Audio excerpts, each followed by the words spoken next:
yo también los escucho. Bueno, chicos. Bueno, vieron que ya organizamos los grupos de trabajo para los problemas obligatorios y esos grupos también son los que van a hacer las prácticas de laboratorio, que en principio son dos. Nosotros agregamos unas clases adicionales extras que da Federico. Anoche dio una, ¿no? ¿Ustedes pudieron asistir? ¿Alguno de ustedes pudo asistir a la clase de Federico? Sí, sí. Bien. Estas clases, les digo un poquito la motivación de por qué están esas clases. Nosotros les pedimos los problemas, ¿no? Los problemas obligatorios, ya hay 2 subidos para que puedan hacerlos, se entrega el domingo a la noche, ¿sí? Digamos, los problemas, una vez que ustedes los entregan, nosotros los corregimos, y la idea que estuvimos haciendo cuatrimestres pasados es que Federico hacía un videíto y se los explicaba, así, y lo subía al campus, ¿no? Y bueno, preparando las cosas de este cuatrimestre nos dijo, bueno, nos pareció más razonable, y bueno, si vas a explicar el video, está bueno que se los explique a los alumnos que puedan asistir, ¿sí? Así el resto se hace más amena la clase, ¿no? O sea, no es una clase obligatoria lo de los lunes a la nochecita, sino que es una explicación básicamente de los problemas, ¿no? Los problemas, cómo se resuelven los problemas obligatorios, esa es la idea. Bueno, también terminamos de ver en la cátedra la gente que pidió cambio de turno, la gente que estaba condicionales. Bueno, nosotros tenemos en nuestro curso 15 nuevos alumnos que ya están acomodados en los grupos. Así que, bueno, como objetivo importante, la idea es que ustedes trabajen en los grupos, que participen. Es muy importante para la formación de ustedes, sobre todo en esta situación tan especial como estamos dando las clases, que ustedes interaccionen entre los compañeros. O sea, forma parte del aprendizaje trabajar en grupo. Por eso es importante que hagan los grupos, que trabajen, que participen, ¿sí?, en los grupos, para que se pueda llegar a un resultado, ¿no? Para que puedan entregar los problemas y que todos estén participando. Yo sé que, bueno, hay algunas quejas del cuatrimestre, se pierde mucho tiempo a reunirse. Bueno, se tienen que organizar. Tampoco les pedimos tanto. Los problemas son relativamente simples, son problemas comunes. Bueno, no sé si hay alguna duda con respecto al tema de organización. ¿Tienen alguna preguntita para hacerme? ¿No está todo claro? Solo una cosita. Dale. ¿Cuántos tenemos que entregar los trabajos prácticos? ¿Cuándo? No. ¿Cuántas? O sea, ¿uno por grupo alcanza o hay que Uno entregar? por grupo, sí. Creo que al final quedamos. No sé qué les dijo Federico ayer, porque eso no era una Yo duda. no pude asistir porque tenía que hacer análisis de propuesta. Sí, es una persona por grupo y es como que todos los entrega, digamos. La persona que lo sube es como si entrega por todos. Por eso es que hay que tener cuidado a la hora de entregar. Bien. Sí, pues eso es una duda que teníamos, que otro cuatrimestre lo que hicimos es entregar uno por grupo, pero bueno, dijimos que lo íbamos a hablar y que al final lo decidía Federico.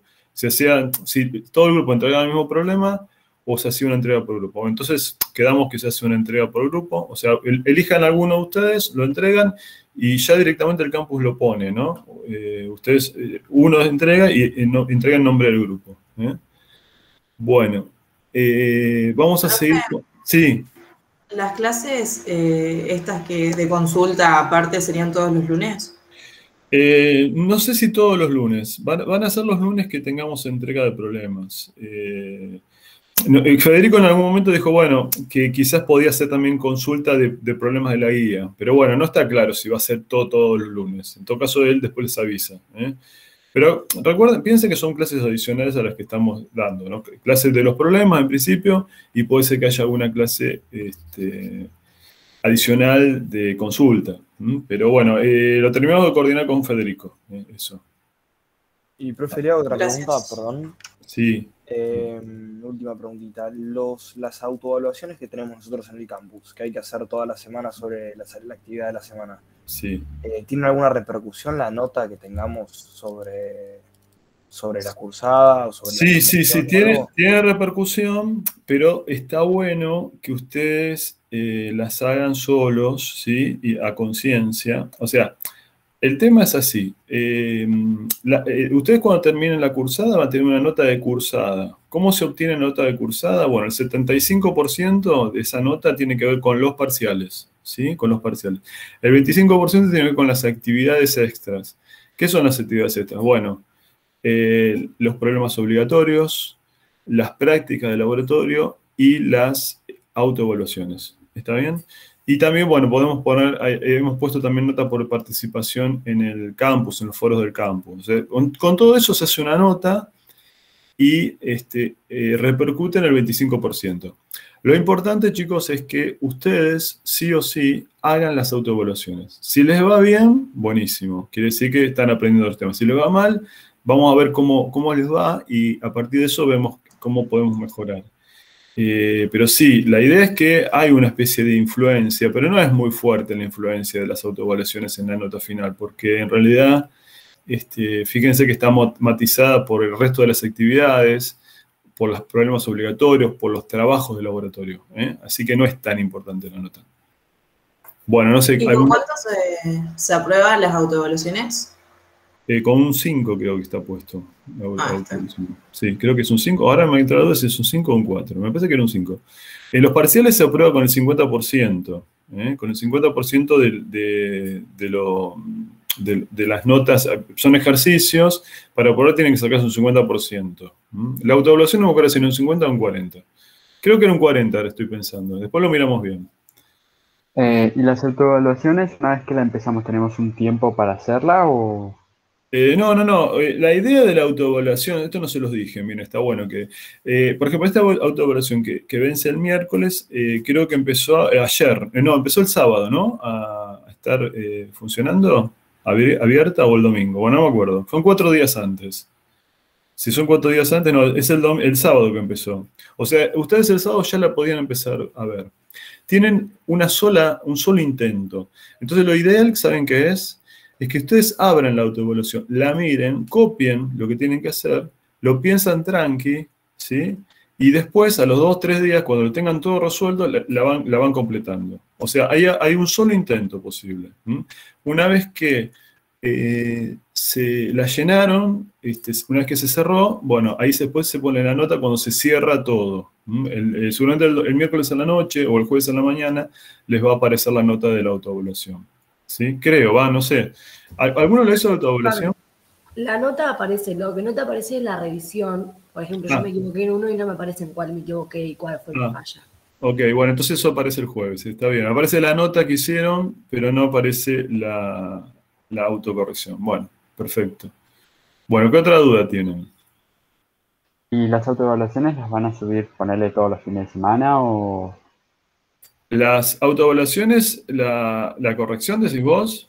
No, el ejercicio para hacerlo. El problema obligatorio. El problema obligatorio, la idea es que, como los entregan los domingos a la noche, la idea es que el lunes Fede haga una explicación de ese problema. Una vez que ya está entregado. ¿Está bien? ¿Está claro? Sí, gracias. Bueno, vamos a continuar con los temas que tenemos que dar. Hoy tenemos que continuar con dinámica, ¿sí? Vamos a continuar con dinámica. Pero vamos a profundizar lo que ustedes conocen de dinámica. Vamos a empezar a dar esta clase y la clase que viene, un tema que en Física 1 lo llamamos con el nombre de fuerzas variables, ¿sí? El nombre de fuerzas variables. Fíjense, la ecuación fundamental, vamos a escribirla acá, a ver, no me acuerdo si... la ecuación fundamental de la dinámica, vamos a escribir acá, la ecuación fundamental de la dinámica, podemos decir que es la segunda ley de Newton. Si la masa es constante, ¿no? Si la masa es constante, la segunda ecuación la podemos poner así, fuerza resultante, es masa por aceleración, ¿no? Esa es básicamente la ecuación más importante. Si la masa no es constante, acuérdense que la segunda ecuación de Newton había que ponerla así. fuerza resultante, la derivada de la cantidad de movimiento. Bueno, el tema que estamos presentando se llama fuerzas variables, ¿está bien? Ahora, las fuerzas variables, ¿qué quiere decir? Bueno, que varían. Hasta ahora, ustedes en el CBC, cuando trabajaron con fuerzas que eran constantes, ¿no es cierto? En todo que la tensión, la fuerza de rozamiento, el peso son todas fuerzas constantes. Ahora estamos presentando como que estamos avanzando físicamente y conceptualmente a nivel matemático, ¿no? Estamos avanzando viendo fuerzas variables. ¿Qué quiere decir variable? Bueno, que varían con respecto a alguna magnitud física. Por ejemplo, la fuerza resultante podría variar con el tiempo. Podría variar con la posición, ¿sí? Podría variar, no sé, con alguna otra variable. Por ejemplo, no sé, se me ocurre la velocidad, ¿sí? Yo les pregunto, ¿qué habría que hacer en el primer caso, por ejemplo? Vamos a repasar cosas que vimos. Si la fuerza resultante varía en el tiempo, ¿qué se podría hacer? La integral entre los tiempos. La integral en el tiempo. ¿Y qué vimos? ¿Qué habría que hacer? ¿Cómo se llaman esas magnitudes? La integral en el tiempo. Impulso, ¿no sería? Claro, el impulso de la fuerza resultante, que se puede resimbolizar con la letra J, pero también van a ver en algún libro que se puede simbolizar con la letra I, ¿no? ¿Qué es el impulso? Bueno, el impulso de la fuerza, por ejemplo, de la fuerza resultante, es la integral en el tiempo. Y el impulso de la fuerza, ¿a qué es igual? ¿Qué vimos? ¿A qué era igual el impulso de la fuerza? A la variación de la cantidad de movimiento. Muy bien, la cantidad de movimiento final, acuérdense que la cantidad de movimiento también se lo llama impulso lineal, cantidad de movimiento lineal. A veces se usa el mismo, depende del libro. ¿Saben por qué hay tantos nombres que son muy parecidos? Porque son traducciones del inglés, ¿no? Son traducciones. Bueno, el impulso de la fuerza es la integral en el tiempo, eso está clarísimo. Y esto es la cantidad de movimiento, también se lo llama a veces impulso lineal al P. En algún libro van a encontrarlo como impulso lineal. Pero bueno, lo importante es que la cantidad de movimiento, esta magnitud, es la masa por la velocidad. Bueno, lo que vamos a presentar hoy, en realidad vamos a seguir mostrando, ¿no?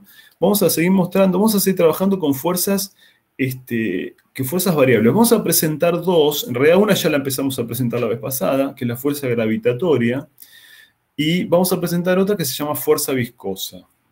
La primera parte de la clase vamos a trabajar con la fuerza gravitatoria, vamos a repasar cosas que ya vimos, y vamos a ver un caso en el cual vamos a tener que plantear la fuerza vamos a tener que plantear la integral de la fuerza, porque como todos ya saben, la fuerza gravitatoria depende de la distancia de los cuerpos, ¿no? Si la distancia de los cuerpos varía, entonces la fuerza gravitatoria va a variar. Por eso hablamos de fuerza variable.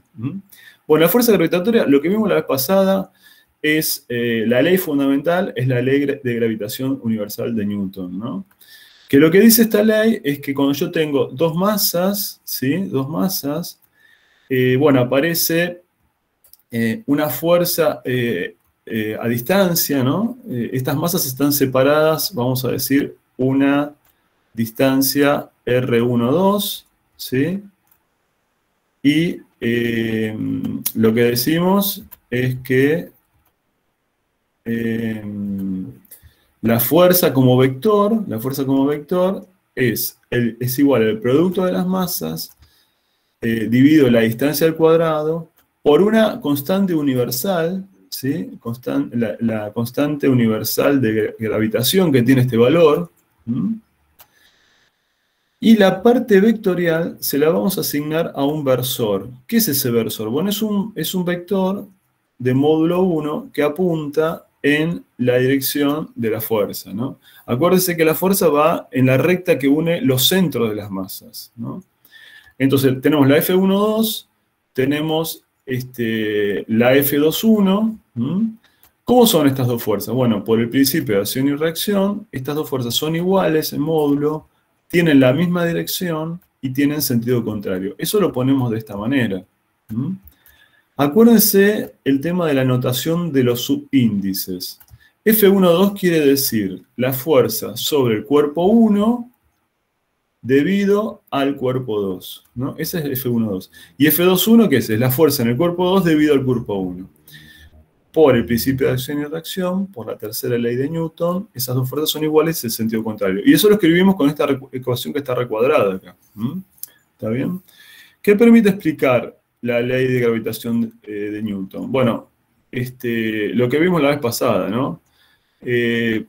La caída de los cuerpos en la superficie de la Tierra, el movimiento de los planetas obedecen a esa ley.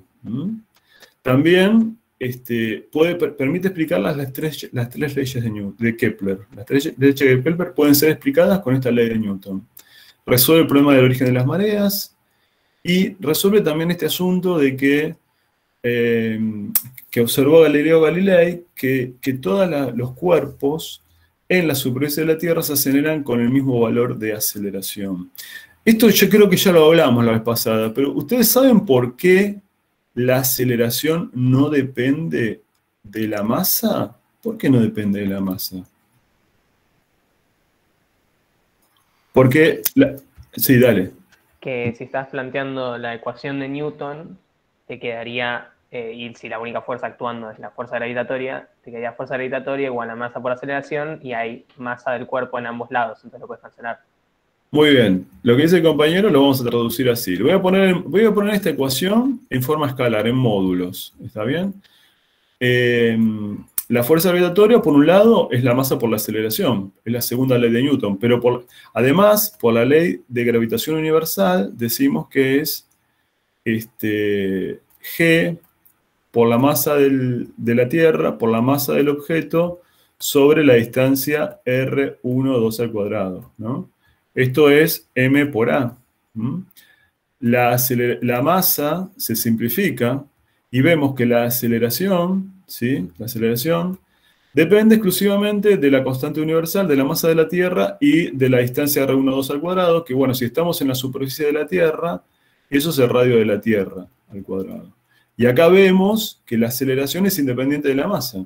¿Y cuánto me tiene que dar esta aceleración si estoy en la superficie de la Tierra? La gravedad. Exacto.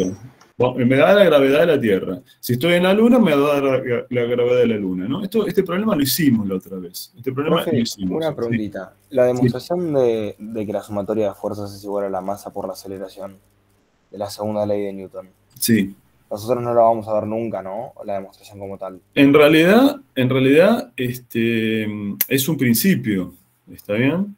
Es uno de los principios.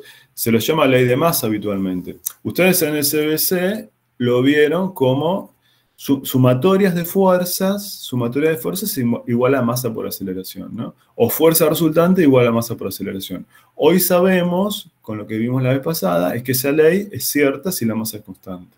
Claro. Si la masa es variable, lo que hay que usar es la cantidad de movimiento. Pero es un principio, no se demuestra eso. ¿Está bien? Perfecto. Bueno, entonces, esto es un poquito un repaso de lo que vimos la vez pasada. Vamos a presentar un caso especial de fuerza gravitatoria variable, ¿no? El caso que quiero mostrarles es el tiro vertical con fuerza gravitatoria variable, ¿no es cierto? Si yo les pregunto el tiro vertical, ¿se acuerdan las ecuaciones de tiro vertical de cinemática del CBC? ¿Cuál es la ecuación más importante? Bueno, ¿qué se podía calcular? La coordenada I, ¿no? ¿Cómo se calculaba la coordenada I en tiro vertical? Y0 más B0 por T menos un medio de GT al cuadrado. Bien. Bueno, esto es asumiendo que tenés un eje, asumiendo que tenés un eje I positivo para arriba, ¿no? Si yo tengo el eje I positivo para arriba, y estoy en la superficie de la Tierra, bueno, tengo esta ecuación. ¿Esta ecuación qué asume? ¿Qué tipo de movimiento tengo acá? ¿Cuál es el movimiento? ¿Cómo le llamamos? ¿Movimiento rectilíneo? ¿Qué? Uniformemente variado. Muy bien. ¿Por qué decimos que es uniformemente variado? Porque tenemos que la aceleración es constante, ¿no? La aceleración es 9,8 metros por segundo cuadrado, es una constante. Pero ¿qué pasa? Miren lo que vamos a aprender. Vamos a aprender un tiro vertical con fuerza gravitatoria variable. Esto es cierto que la aceleración es constante cerca de la superficie de la Tierra. Sí, es cierto. Si yo estoy a distancias pequeñas, a alturas pequeñas, la aceleración no cambia mucho. ¿Cuándo vamos a considerar esto cierto? Bueno, cuando las alturas que yo tome, ¿sí? Cuando las alturas que yo tome, la altura se mide desde la superficie de la Tierra, ¿no?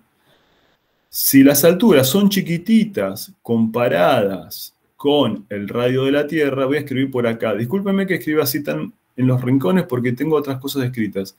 Si la altura es chiquitita comparada con el radio de la Tierra, ¿saben cuánto es el radio de la Tierra aproximadamente? ¿Se acuerdan eso? Bueno, se los digo. Aproximadamente 6.400 kilómetros. ¿Sí? 6.400 kilómetros. Entonces, en física, les cuento una cosa, en física, en general, decimos que algo es chico frente a otra cosa cuando es 2 órdenes menos. ¿Qué significa 2 órdenes menos? Bueno, si es 100, 2 órdenes menos significa 1, o sea, le saco 2 ceros. Entonces, que las alturas sean chicas, quiere decir que sean chicas comparadas con el radio de la Tierra. El radio de la Tierra es 6.400 kilómetros. ¿Eso qué significa? Bueno, que las alturas tienen que ser chicas, o sea que vamos a tomar, si saco 2 ceros, vamos a tomar alturas hasta 64 kilómetros, más o menos, ¿no? Si yo considero que las alturas son menores, esta sería como la altura máxima, ¿no? A 64 kilómetros, voy a considerar que estoy tomando la aceleración prácticamente constante. 64 kilómetros son 64.000 metros, ¿no? Más o menos hasta esa altura vamos a poder aproximar y decir, bueno, la aceleración más o menos es igual a 9,8 metros segundo. Pero ¿qué pasa si yo tengo, por ejemplo... Profe, perdón. Sí. Eso no entendí, eso es la altura máxima. Claro. Ah, exacto. bien. A ver, en general en física les cuento una cosa. ¿Qué quiere decir 2 órdenes? ¿Qué significa 2 órdenes? Bueno, significa 100. 1 en 100 significa 2 órdenes de magnitud. ¿Eso está bien? ¿Se entiende? 2 órdenes de magnitud. 1 orden de magnitud es 10. 2 órdenes de magnitud es 100. 3 órdenes de magnitud es 1000. ¿Está bien? Entonces, depende un poco del modelo que queremos plantear nosotros. Pero en general, para despreciar, yo desprecio cuando tengo 2 órdenes de magnitud. 2 órdenes de magnitud, fíjense, 1 en 100 significa el 1%, ¿no? ¿Se entiende eso? El 1%, es 1 en 100, ¿sí? Entonces el 1% de 6.400 es justamente 64 kilómetros. Entonces, hasta esa altura, hasta 64.000 metros, vamos a poder aproximar y decir, puedo usar las ecuaciones del CBC. Puedo usar las ecuaciones del CBC de tiro vertical. Ahora, ¿qué pasa si yo tengo un objeto que le doy una velocidad muy grande? Y, por ejemplo, me llega a una altura máxima que es, no sé, 2 veces el radio de la Tierra, como está acá. Bueno, ahí, en esas circunstancias, yo no puedo decir que la fuerza es constante, ¿no? Cuando estoy en el tiro vertical, ¿cuánto vale la fuerza? En el tiro vertical del CBC, si yo quisiera calcular la fuerza, ¿cómo la calculo la fuerza? ¿A qué es igual la fuerza? En el CBC, en el tiro vertical. La masa por la gravedad. Exactamente, la masa por la gravedad. Si la aceleración no cambia, la gravedad no cambia, ¿sí? Y entonces la fuerza va a ser m por g. Ahora, cuando la fuerza va cambiando, ¿por qué? ¿Por qué va cambiando? Porque, bueno, va aumentando la distancia, ¿no? ¿Qué pasa si este cuerpo va subiendo? ¿Qué pasa con la fuerza? ¿Cómo es la fuerza? Primero, ¿para dónde va la fuerza? Y la fuerza va a ir siempre hacia abajo, ¿no? Va siempre para abajo. ¿Y qué pasa a medida con el módulo de la fuerza? Con el módulo de la fuerza a medida que va subiendo. Va incrementando porque aumenta. va subiendo. ¿Aumenta la fuerza? No, disminuye. No, porque cuando sube, disminuye. como estás dividiendo, Disminuye. cuando lo dividís por más grande, te da... Claro, disminuye, ¿no es cierto? Disminuye. Entonces, el diagrama de cuerpo libre, creo que lo tengo ahí estamos, es ese, ¿no? Es el diagrama de cuerpo libre a una altura R genérica. La única fuerza que actúa es la fuerza gravitatoria. Pero el tema es que la fuerza gravitatoria, fíjense, es una fuerza variable, varía, ¿está bien?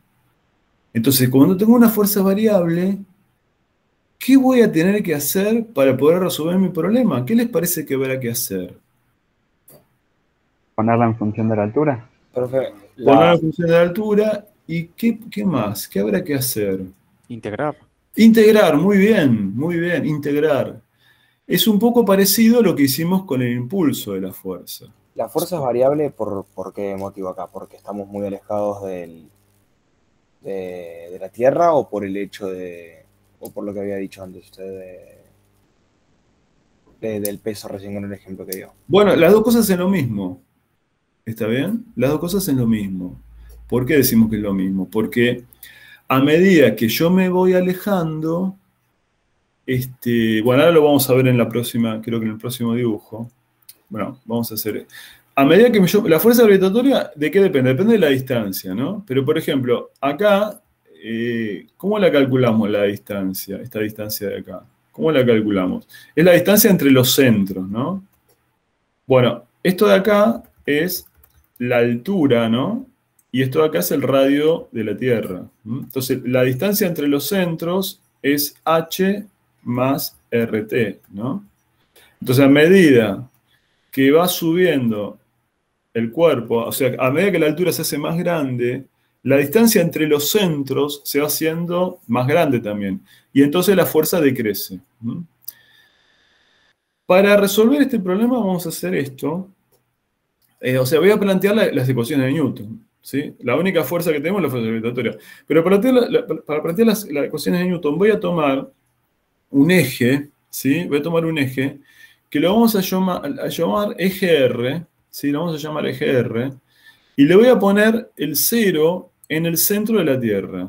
Voy a poner el 0 en el centro de la Tierra, ¿está bien? Y voy a tomar este eje R para arriba, es como si fuera un eje Y, pero no lo quiero llamar Y, porque el eje Y lo usábamos para el tiro vertical del CBC. Entonces, en vez de llamarlo Y, lo voy a llamar R, para no confundir con el otro Y, ¿no es cierto? Fíjense que acá el I lo usamos para las alturas, cuando estamos cerca de la superficie de la Tierra, cuando la aceleración es constante. Acá este eje lo voy a llamar R. Entonces, la fuerza gravitatoria, ¿sí? La fuerza gravitatoria es la masa por la aceleración. Es la masa por la aceleración. Pero además, fíjense, ¿a qué es igual? Es igual a la constante universal por la masa del objeto por la masa de la Tierra sobre la distancia entre los centros al cuadrado. La distancia entre los centros al cuadrado, justamente, fíjense, es lo que nosotros llamamos R. R es la distancia que hay entre el centro de la Tierra y el centro de mi objeto. Y el centro de mi objeto. ¿Entienden el primer renglón de la ecuación esta? ¿Cómo lo saqué? ¿Está claro? ¿Sí o no? El R versor es un versor que apunta en la dirección de las R crecientes. Ese es el R versor. Entonces, fíjense, ¿qué podemos hacer acá? Bueno, la masa se nos simplifica. La masa se simplifica. O sea que la aceleración, fíjense, la aceleración ahora no depende de la masa. Esto es lo mismo que habíamos hablado recién. La aceleración no depende de la masa. En el caso de la superficie de la Tierra, la aceleración no depende de la masa y aparte es constante. Acá, como la aceleración depende de la distancia R, la aceleración va a ser variable. ¿Sí? ¿Me siguen?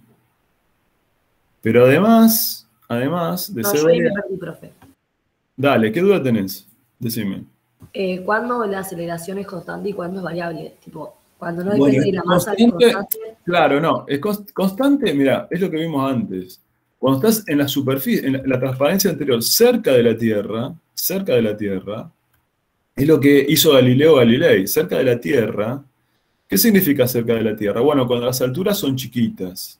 Cerca de la Tierra... Ah, bien, es lo de... Sí, ya está, es de los 64 kilómetros. Claro, cuando Bien, la bien, altura sí. es menor que el radio de la Tierra, la aceleración va a ser constante, es igual a g. Ahora tenemos un caso en el cual la aceleración es variable, ¿eh? La aceleración depende de r, de la distancia. A medida que me voy yendo más arriba, ¿qué pasa con la aceleración? Cuando más lejos estamos. Aumenta. No. Ah, Disminuye. ¿Por qué disminuye? Porque el R incrementa. Claro. El R que está acá incrementa, pero está en el denominador.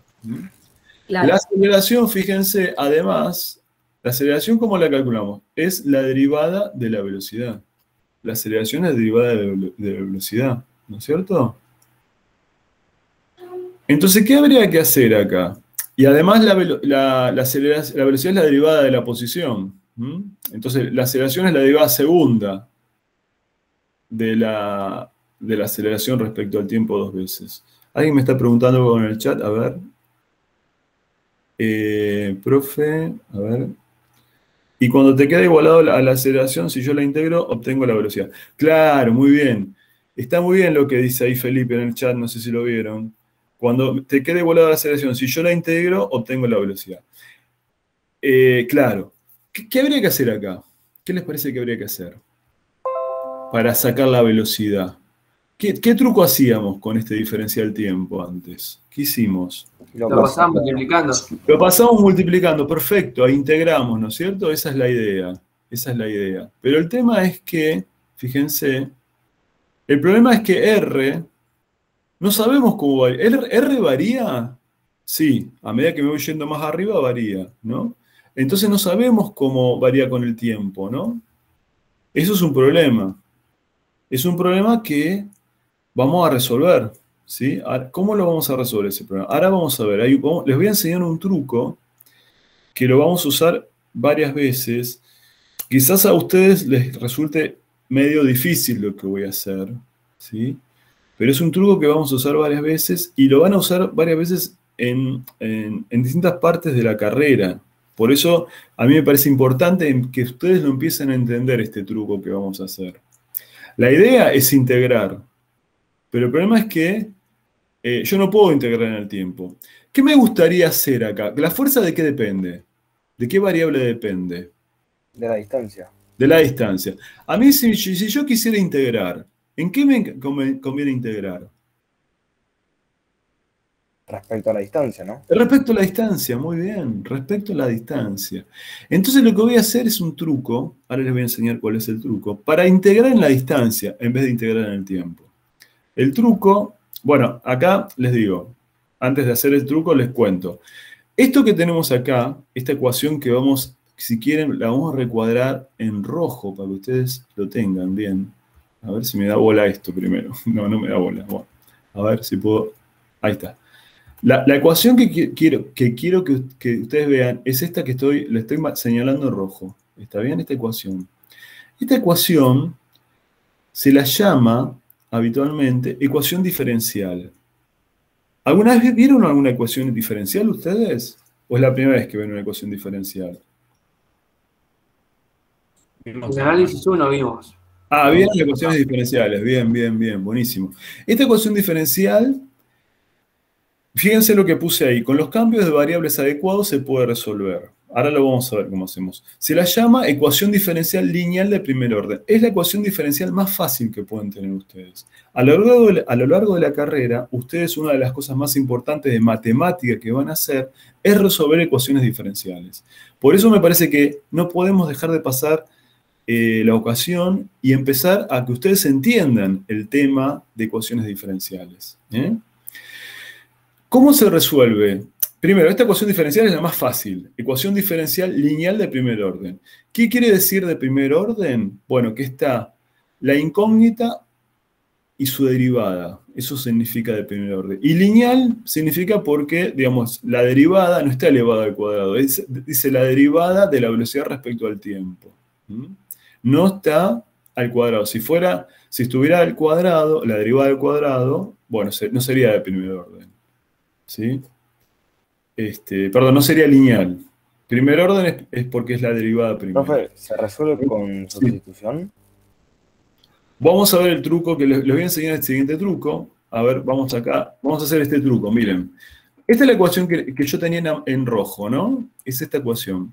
Vamos a hacer este truco. Miren el truco que hay acá. Miren esto. Vamos a multiplicar arriba y abajo por diferencial R.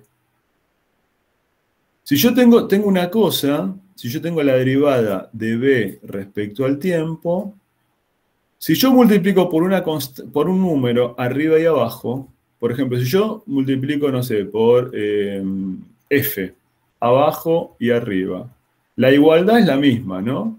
Es lo mismo multiplicar por f arriba y abajo. Este f lo llamo diferencial R. ¿Para qué hago esto? Hago esto, a ver, alguien está queriendo entrar, ahí estamos. Hago esto para que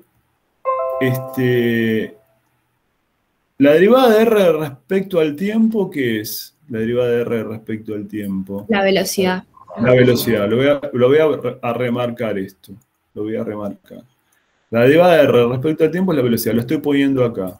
La rapidez, ¿no? En este caso. La rapidez, perfecto. El módulo, tenés razón, es el módulo de la velocidad, es la rapidez. Y fíjense, el primer factor es de B a dr, ¿sí? De B a dr, de B a dr. Fíjense, yo antes tenía la derivada de B respecto al tiempo, y ahora tengo la derivada de B respecto a R. Hice este truco, ¿vieron cómo cambié el truco? Hice un truco, antes tenía derivado respecto al tiempo, ahora tengo derivado respecto a R. ¿Y para qué hago este truco? Porque ahora lo que voy a hacer, el diferencial R, ¿qué hago con el diferencial R ahora?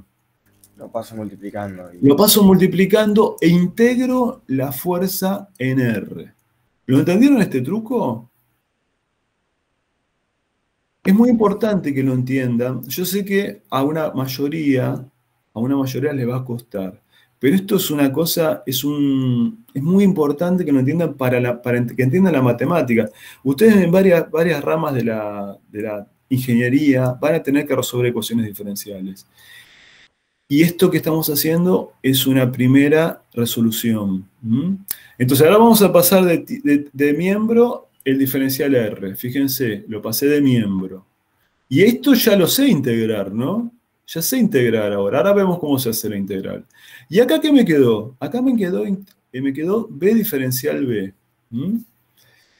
¿Qué vamos a hacer ahora? ¿Cuál es el paso que sigue matemáticamente? Integrar de ambos lados. Integrar de ambos lados, perfecto. Eso, a ver, ahí estamos. Fíjense, en el miembro de la derecha tengo que integrar B diferencial B. Es lo mismo que integrar X diferencial X. ¿Cuál es la integral de X diferencial X? B al cuadrado dividido 2.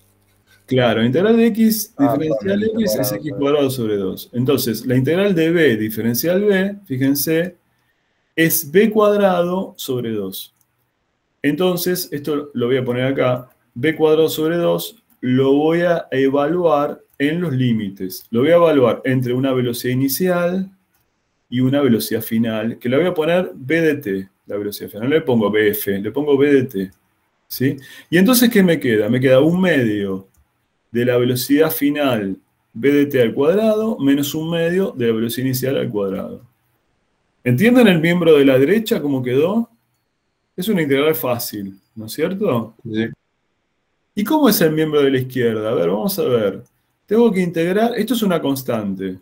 Esto es una constante. Lo voy a sacar fuera de la integral.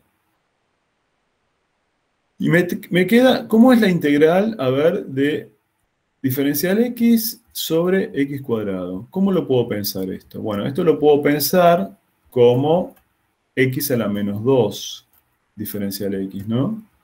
¿Cuánto vale la integral de X a la menos 2 diferencial X? ¿Qué fórmula uso? Menos 1 sobre X. ¿Cómo? Sería menos 1 sobre X.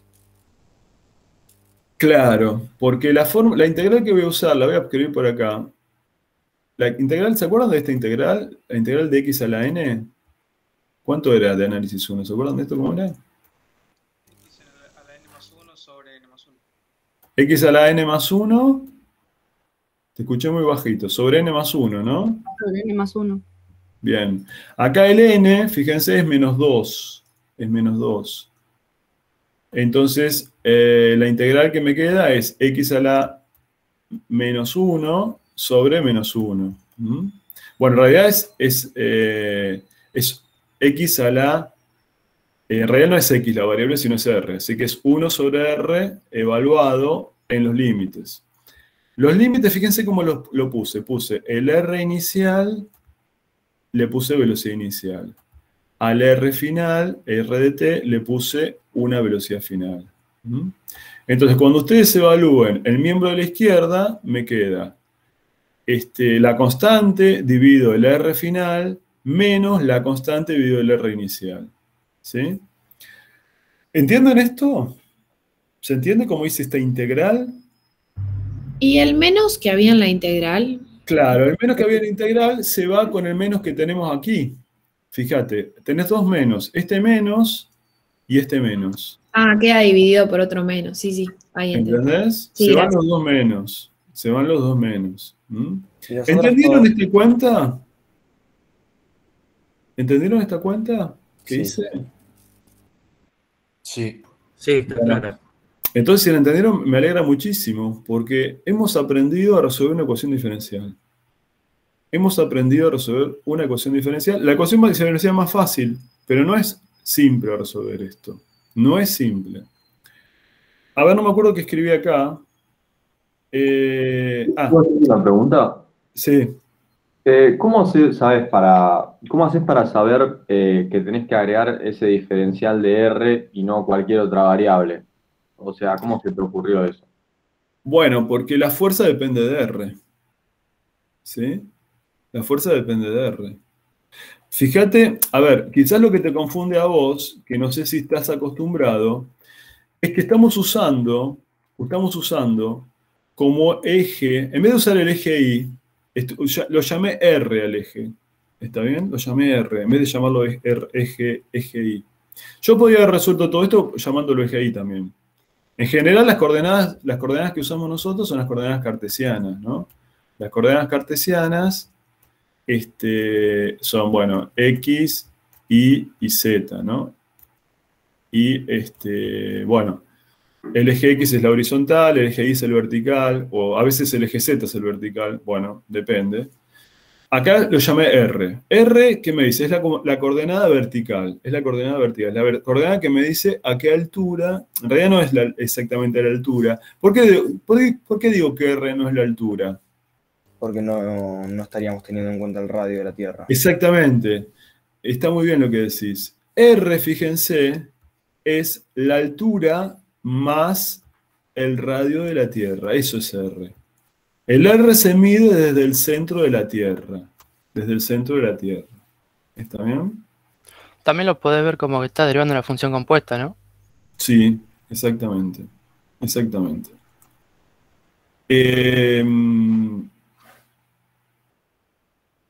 Bueno, supongamos que a mí me dan un problema y me dicen...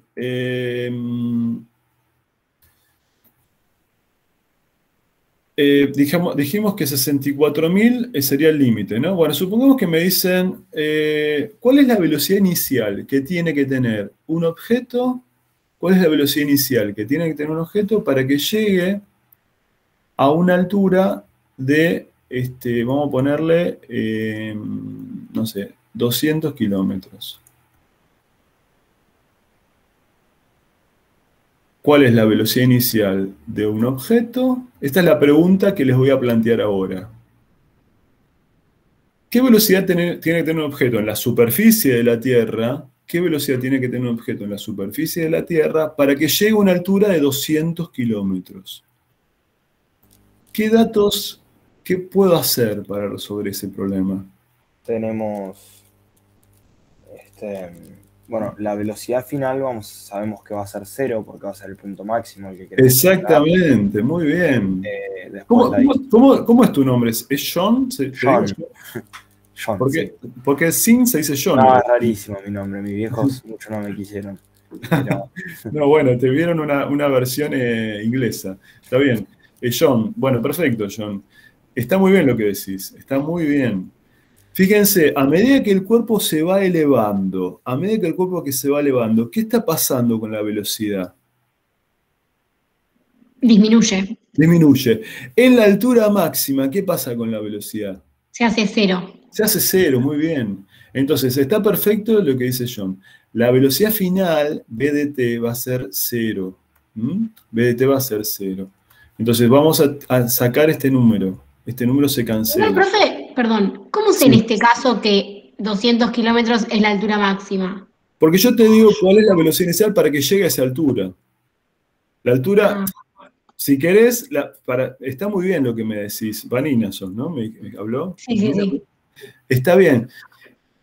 La pregunta correcta sería, ¿cuál es la velocidad mínima que tiene que tener un objeto para llegar a una altura de 200 kilómetros? Esa sería, está muy bien la pregunta, es una sutileza, pero está muy bien.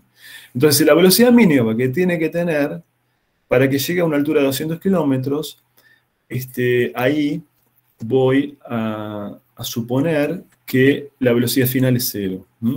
¿Cuánto es el R inicial si estoy en la superficie de la Tierra? El radio terrestre. Exactamente. ¿Cuánto es el R final? El radio terrestre más 200. Exactamente. O sea, sería 264, ¿no? ¿Se puede igualmente poner como, fijar el cero en la superficie terrestre? No. ¿Sabes por qué no se puede? Porque la fuerza gravitatoria tiene que ver con la distancia entre los centros. Entonces no conviene fijar el cero acá. Claro. Entre los centros. El R se mide desde el centro de la Tierra. Entonces, el R final, digamos, perdón, acá estoy haciendo un lío. El R final es, ¿qué dijimos cuánto era el R final? El radio de la Tierra más 200. Claro, el radio de la Tierra, ¿cuánto es? 6.400. O sea que va a ser 6.600, ¿no? ¿Estoy haciendo bien la cuenta? 6.600 kilómetros. ¿Sí? 6.600 kilómetros. Bueno, y de ahí, ¿cómo saco la velocidad? Bueno, despejo la velocidad inicial. La despejo. ¿Cómo la despejo? Bueno, tengo que despejar nada más. ¿Sí? Paso esto de un miembro, esto del otro lado. El R, acá es el radio de la Tierra y estos son, el R final es 6.600 kilómetros. 6.600 kilómetros. ¿Está bien? ¿Entiendan esto? ¿Me siguieron? ¿O se perdieron en algún lado?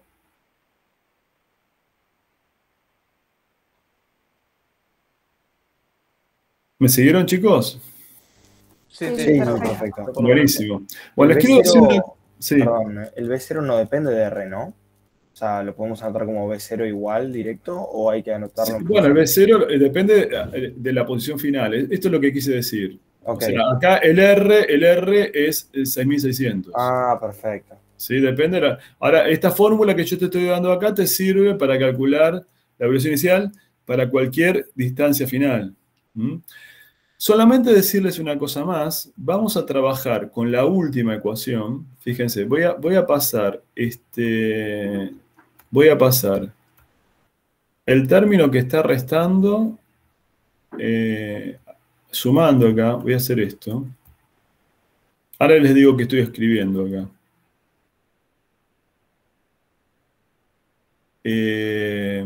A ver, esperen que acá me queda, esto es menos en realidad, menos. Lo que estoy haciendo es juntar todo lo que tiene constante de un lado, final, y del otro lado estoy poniendo lo inicial. ¿Sí? No sé si me siguieron. Ahora les digo la cuenta. Esta última ecuación que estoy escribiendo es, paso este término que está restando, el B0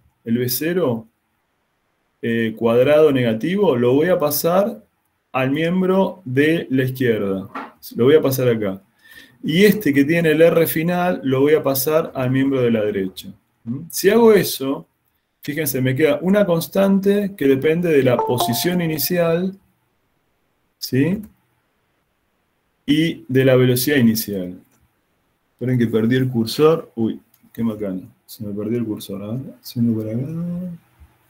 Ahí está el cursor. Bueno.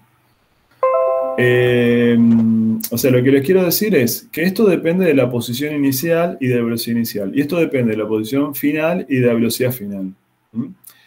Esto que estamos viendo acá es algo que vamos a ver, empezar a ver la semana que viene, que hay ciertas fuerzas donde, haciendo la primera integral, se llega a algo que se llama constante de movimiento. Una constante de movimiento, ¿qué es? Es algo que se mantiene constante a medida que el movimiento se va realizando. Seguramente no todos, pero alguno de ustedes ha visto el tema de energía, ¿no? En el secundario. ¿Vieron energía en el secundario? Sí. ¿Sí? Yo no. Bueno, no importa. Los que no lo vieron, no importa. Los que lo vieron, ¿cómo se calcula la energía cinética? ¿Lo conocen eso? O sea, ¿saben cómo se calcula? Un medio de la masa. Masa por velocidad al cuadrado. Claro, exactamente. O sea, la velocidad al cuadrado, fíjense, esto que tenemos acá, tiene que ver con algo que se llama energía cinética. Y esto que tenemos acá tiene que ver con algo que se llama energía potencial. Eso lo vamos a empezar a ver bien el jueves de la semana que viene. El jueves de la semana que viene vamos a empezar a ver estas cuestiones de energía. Pero el tema de energía, todo lo que vamos a ver en la unidad 3, la última unidad del parcial, ya se los empiezo a presentar para que ustedes lo entiendan. En realidad, no es otra cosa que escribir la ecuación de Newton de otra manera.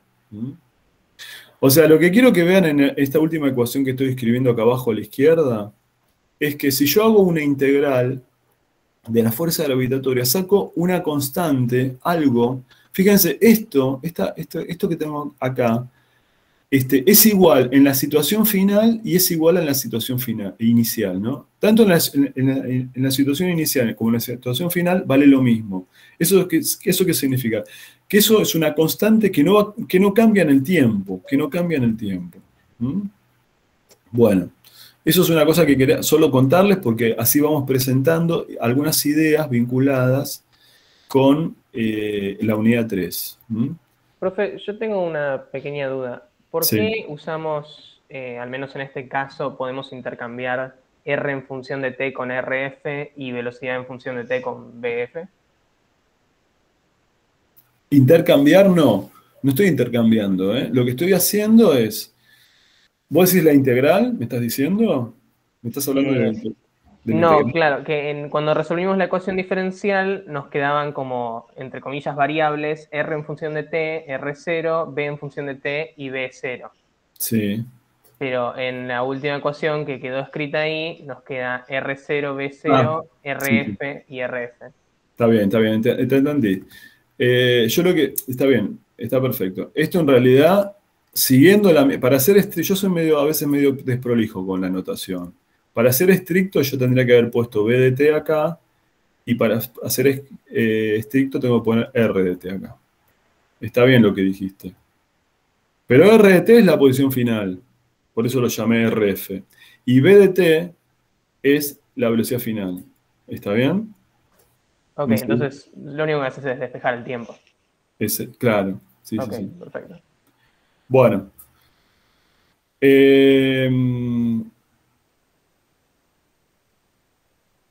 Bueno, lo otro que se puede calcular es esto que estoy acá escribiendo. Vamos a ver, voy a borrar esto. A ver. A veces en algún problemita ya no está en la guía. Había un problema que decía cuál es la velocidad de escape de un planeta, ¿no? ¿Qué es la velocidad de escape? Bueno, la velocidad que hay que darle a un objeto para que termine escapando del planeta, ¿sí? Que escape del planeta quiere decir que nunca vuelva más, ¿sí? Para cada planeta hay una velocidad de escape. Ahí que hay que plantear, bueno, la velocidad para que llegue a una altura muy grande. ¿Cuál sería una altura muy grande? ¿Qué sería la altura muy grande? Arriba de 6.400. De 2 órdenes más de 6.400. Sí, en realidad tendiendo a R infinito, ¿no? Cuando yo tengo R tendiendo a infinito, ¿sí? Que es básicamente un poco lo que ustedes también están... Uy, perdónme, que aquí se lió. Cuando yo pongo R tendiendo a infinito, a ver, vamos a poner... Si R tiende a infinito, quiere decir que el cuerpo se fue. Y bueno, R teniendo infinito, ¿cuánto vale 1 sobre R si R tiende a infinito? Se aproxima a 0. Se aproxima a 0. Entonces la velocidad de escape se calcula de esa manera, con R tendiendo a infinito. Para cada planeta hay una velocidad de escape, o sea, es la velocidad mínima que yo le tengo que dar a un objeto para que se vaya del planeta. De un planeta o de una estrella también, ¿no? O sea, esta es la velocidad de escape de la Tierra, ustedes la pueden calcular tranquilamente, con la masa de la Tierra y el radio de la Tierra. Pero también puede calcular la velocidad de escape, por ejemplo, del Sol, ¿sí? La velocidad de escape del Sol. También puede calcular la velocidad de escape de un agujero negro, ¿sí? De un agujero negro. La velocidad de escape de un agujero negro es terriblemente grande. Tan grande que la luz no puede escapar, ¿sí? Entonces pueden calcular una velocidad de escape. ¿Eso es por la masa del agujero negro, que es tan grande? Exactamente, por la masa y por el radio tan chico. Por el radio tan chico. Entonces muy interesante eso. Bueno, ¿alguna pregunta de esto de fuerza vertical, tiro vertical con fuerza rotatoria variable? ¿Entendieron esto? Hay algunas cuestiones conceptuales que vamos a seguir madurando, ¿no? Las cuestiones de la integral, ¿no? Vamos a repasar alguna cosita. Bueno, esta es la velocidad de escape. Esta es la velocidad de escape para un planeta, para una estrella, para un agujero negro, para lo que sea. Perdón, una consulta. Sí. ¿De dónde sale el 2? El 2, este 2 de acá, ¿decís? Sí. Me parece que... No, sale de acá, mirá. Tenés un 2 dividiendo acá. De la integral, ¿viste? Que es x cuadrado sobre 2, dijimos. De ahí sale el 2. Genial, muchas gracias. De nada. Bueno, entonces, un repaso así a grandes rasgos de lo que estuvimos haciendo. De la segunda ecuación de Newton en general se saca la aceleración. ¿Sí? Si yo hago una primera integral, la primera integral de la aceleración, ¿no? Fíjense lo que estoy haciendo acá. Si yo integro hago la primera integral de la aceleración. Por ejemplo, si integro en el tiempo, saco la velocidad directamente. Pero en general, cuando yo tengo otra fuerza, esto es una aceleración que depende del tiempo, pero y si hago la segunda integral, de la aceleración, voy a sacar la posición, ¿no? Voy a sacar la posición. Lo que nosotros hicimos acá es algo similar, pero en vez de integrar en el tiempo, tuvimos que integrar en la posición. Pero lo importante es que de la segunda ley de Newton, si hacemos una primera integración, voy a sacar la velocidad. Tanto si integro en el tiempo como si integro en la posición. Y fíjense que acá, esto es la última ecuación que llegamos recién, esto me permite sacar la velocidad final en función de la velocidad inicial, de la posición inicial y de la posición final. Eso es un repaso de todo lo que estuvimos haciendo hoy en esta primera parte de la clase. ¿Me siguen? ¿Se entendió? Esto conceptualmente quizás a varios les cueste, porque esto de derivar e integrar, yo entiendo que les cuesta. En algunos problemas no es necesario hacer esto, pero me parece que conceptualmente está bueno que lo veamos teóricamente, ¿no? Hacer una primera integral de la segunda ley de Newton nos permite obtener la velocidad. Eso lo vamos a aplicar en varias partes de la materia, ¿sí? Vamos a aplicarlo en varias partes de la materia, y lo van a aplicar en otras materias también. En muchas materias vamos a tener ecuaciones diferenciales. Bueno, ¿alguna pregunta de esto? Profe, entonces, o sea, a modo de conclusión, esto lo hacemos siempre y cuando, digamos, la altura que nos den, digamos, esto de aplicar esto que vimos hoy, sea mayor a, creo que era 6.400, ¿no? O sea, si no, podría yo aplicar... 64 kilómetros. Claro, sí. 64 kilómetros. Si no, yo podría aplicar lo que viene en CBC, digamos. Exactamente. Como que la fuerza no varía. Exactamente, Vanina. Así es. Perfecto. Así es.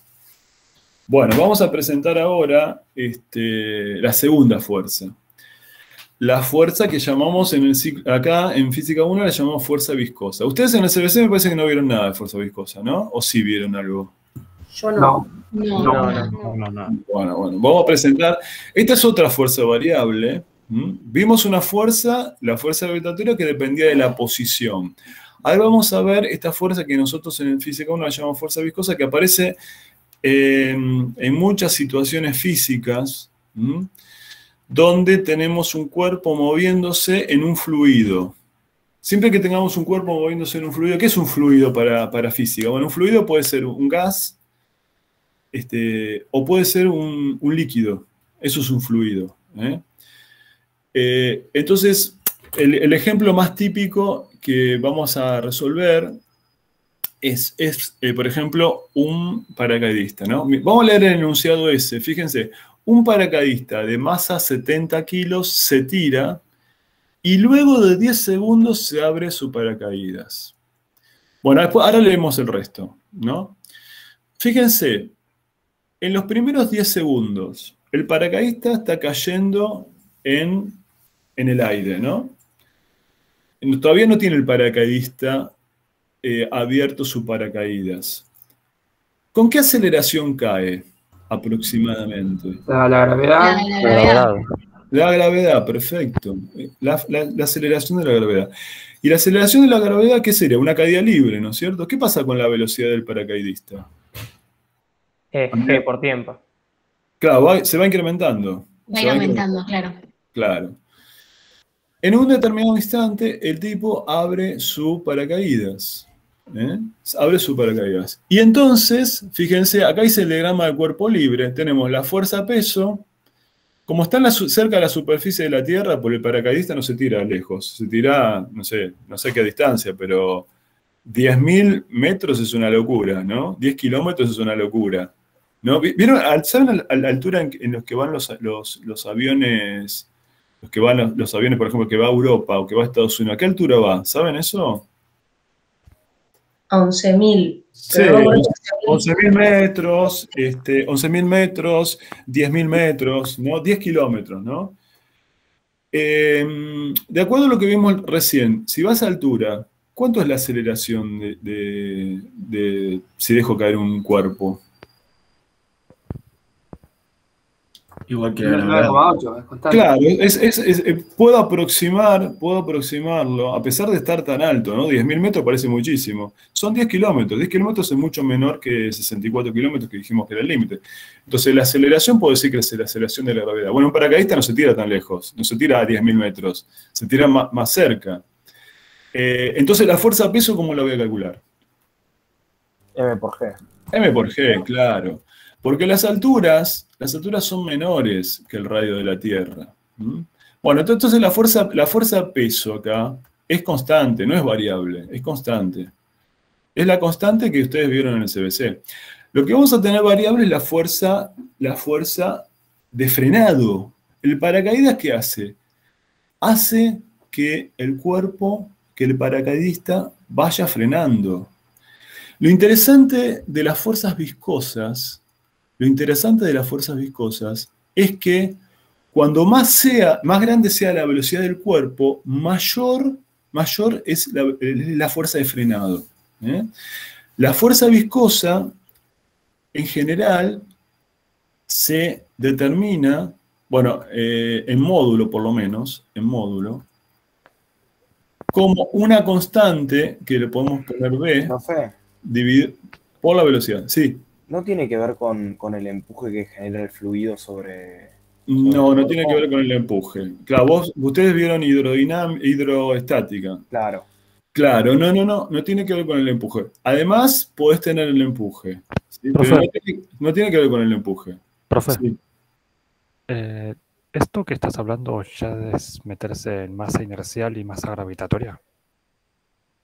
No. Esto que estoy explicando es una nueva fuerza que ustedes nunca vieron, que es una fuerza que empíricamente se sabe que cuando más grande sea la velocidad de un cuerpo, mayor es la fuerza. Mayor es la fuerza. Claro. Entonces la fuerza viscosa en general se aproxima de esta manera. un número B por la rapidez. Un número B por la rapidez. Cuando más grande sea la rapidez, mayor será la fuerza viscosa.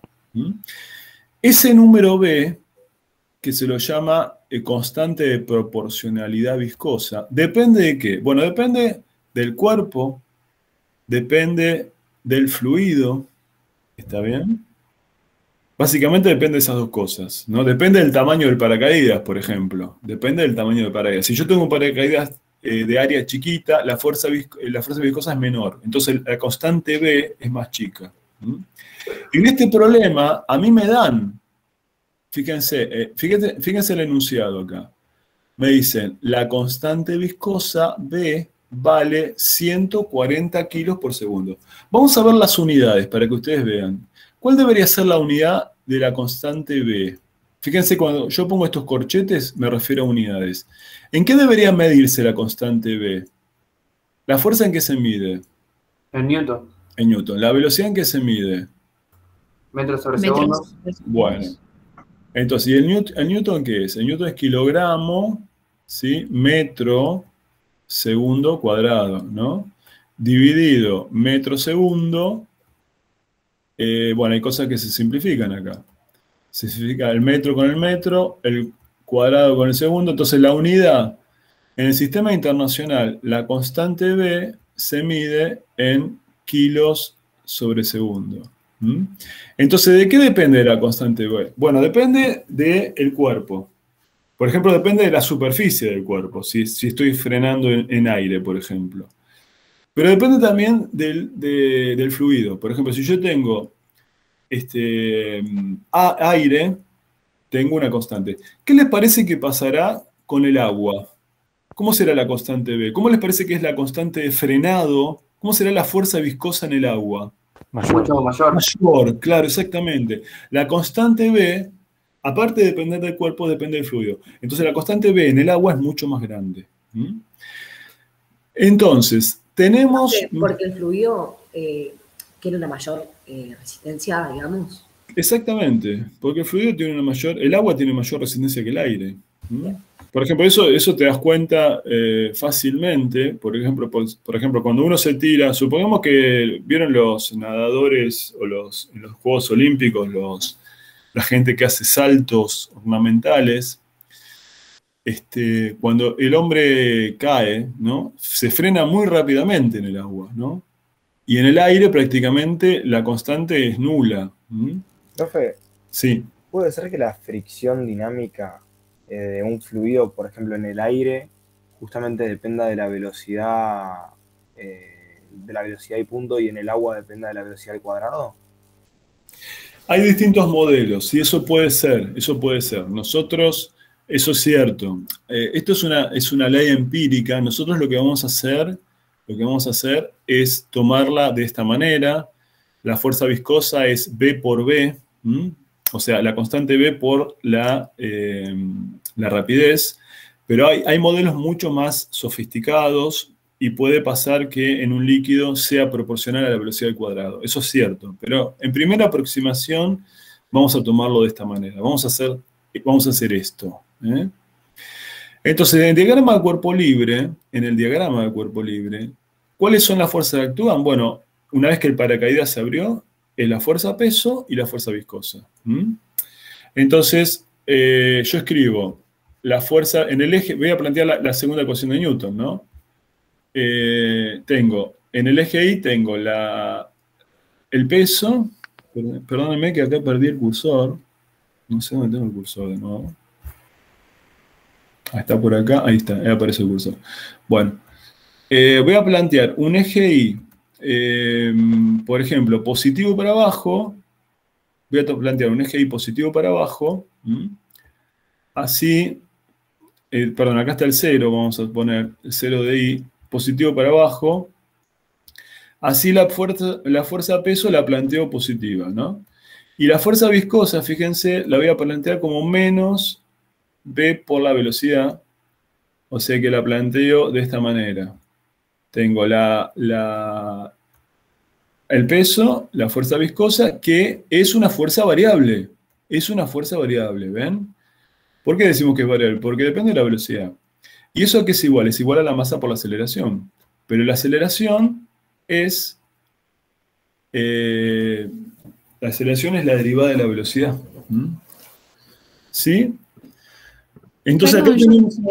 ¿Por qué los dos positivos, tanto la fuerza viscosa como el peso? Acá esto es una suma vectorial. Estos son vectores que estoy sumando. Ah, ok, todavía no dijiste el signo. No, todavía no di el signo. El signo se lo estoy dando acá abajo, si vos querés, ¿no? El peso va para abajo en el sentido positivo. La fuerza viscosa va para arriba, por eso le agrego el signo. Le agrego el signo negativo. ¿Sí? Igual, Sí, me había perdido.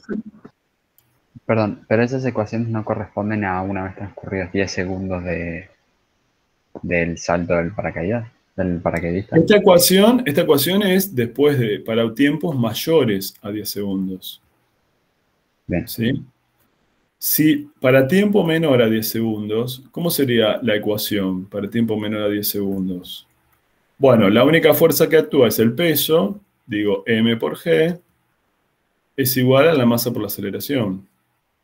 Entonces, para tiempo menor a 10 segundos, la aceleración es la aceleración de la gravedad. ¿Sí? ¿Está bien eso? ¿Está bien, chicos? Sí, perfecto. Sí. Bueno, esta ecuación que tenemos acá, ¿qué es? Bueno, de nuevo, tenemos una ecuación diferencial lineal de primer orden. ¿Por qué decimos eso? Ecuación diferencial lineal de primer orden. Porque tenemos a la función, o sea, ¿qué sería mi incógnita acá? Bueno, mi incógnita es la velocidad. Yo quiero obtener la velocidad.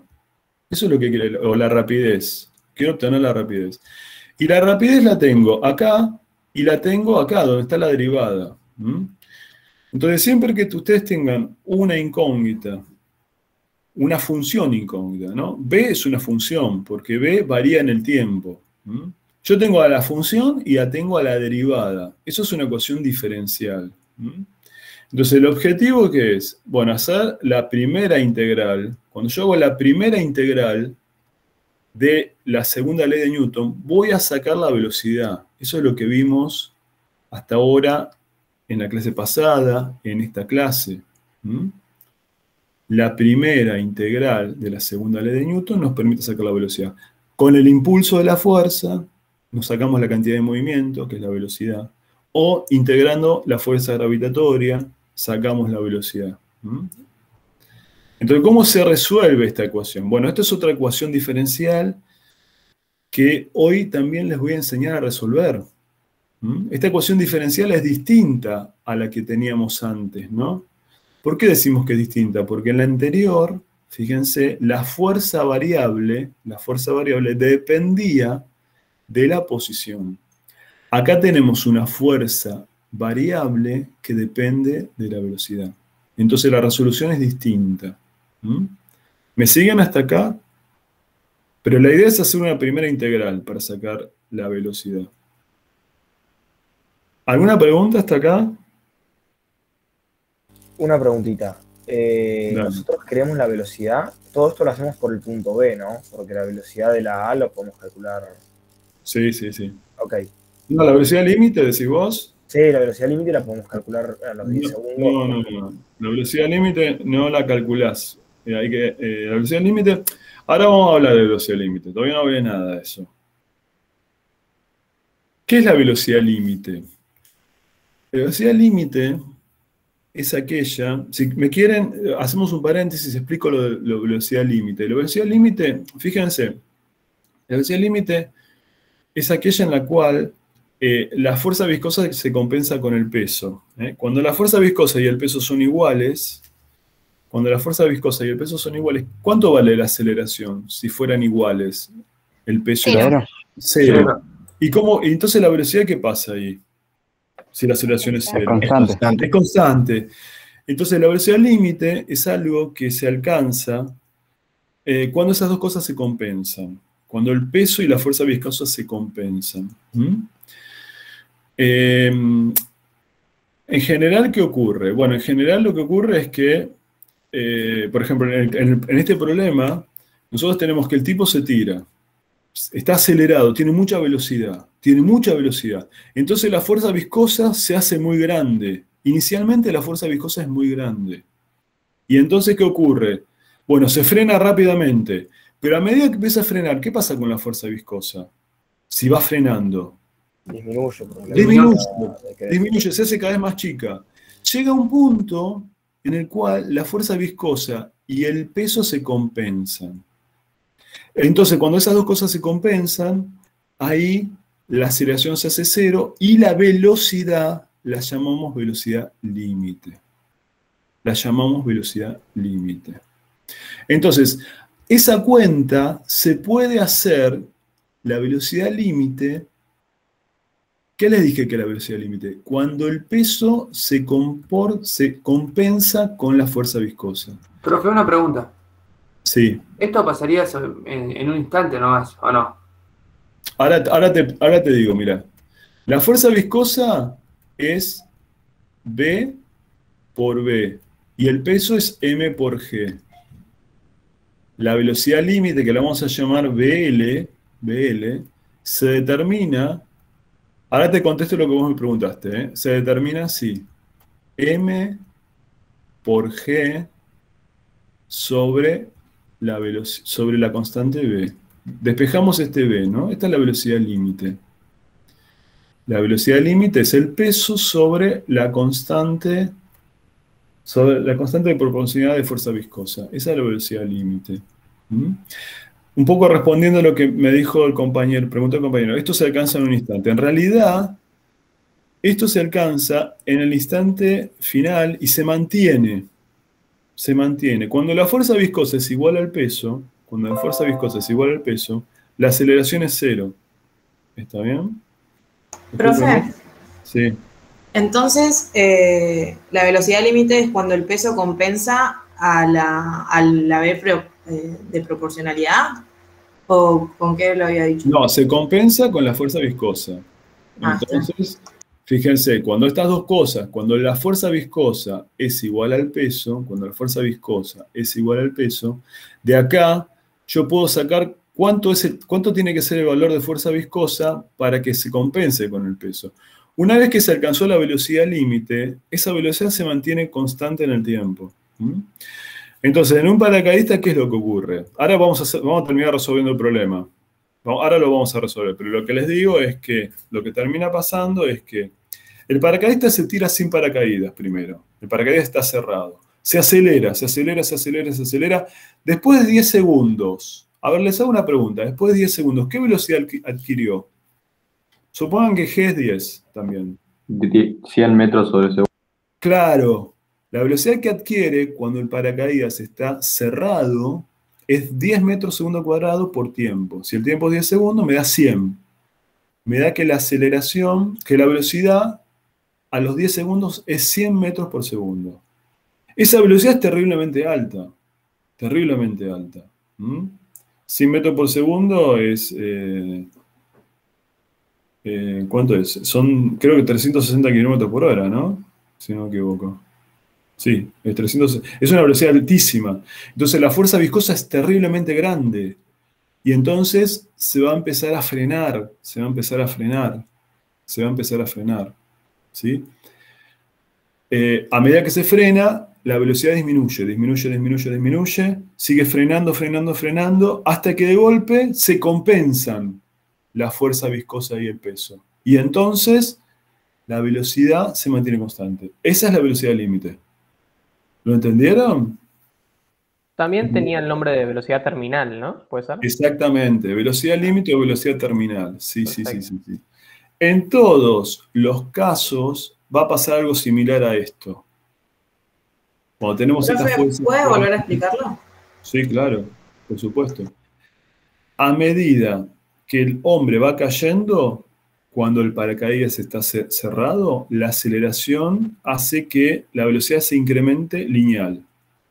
Después de 10 segundos, como la velocidad es G por T, la velocidad final va a ser 100 metros por segundo. Entonces, justo en ese momento se abre el paracaídas. Y entonces, ¿qué ocurre? Tenemos una fuerza viscosa terriblemente grande. La fuerza viscosa hace que el cuerpo se frene. Hay una aceleración de frenado. Pero esa aceleración de frenado es constante. No. No. ¿Por qué? ¿Por qué? Porque la fuerza viscosa va variando en función del tiempo, porque la velocidad va disminuyendo por la acción de la aceleración. Exactamente. La aceleración de frenado no es constante. La aceleración de frenado va a ir cambiando. ¿Cómo va cambiando la aceleración de frenado? ¿Y por qué? ¿Aumenta o disminuye la aceleración de frenado? Disminuye. ¿Por qué? Porque la fuerza viscosa disminuye, porque la velocidad disminuye. Exactamente. La fuerza viscosa disminuye porque la velocidad disminuye, porque está frenando, y entonces la aceleración también de frenado disminuye. Y llega un punto en el cual la aceleración de frenado se hace cero. ¿En qué circunstancias se hace cero la aceleración de frenado? ¿Cuando pasa qué cosa? Cuando se alcanza la velocidad límite. ¿Y qué pasa con las fuerzas? Son iguales, son iguales. ¿Entendieron esto? ¿Esta idea? Bueno, esta idea es la idea física. Ahora vamos a ver cómo se resuelve matemáticamente esto. Profe, Sí. si el paracaidista abriera el paracaídas apenas salta, ¿se podría decir que alcanza la velocidad límite en ese momento?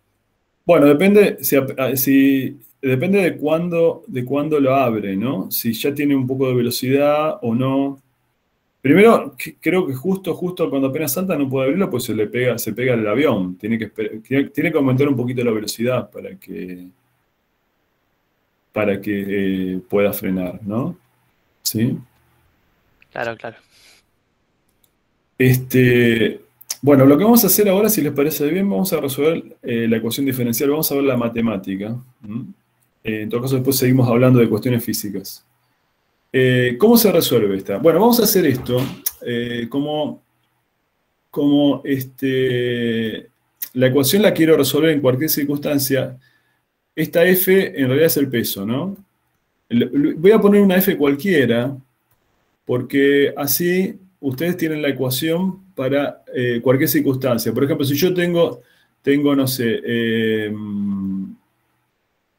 tengo, por ejemplo, una cañería, y tengo un objeto que impulso con una fuerza F en agua, supongamos que acá hay agua, ¿sí?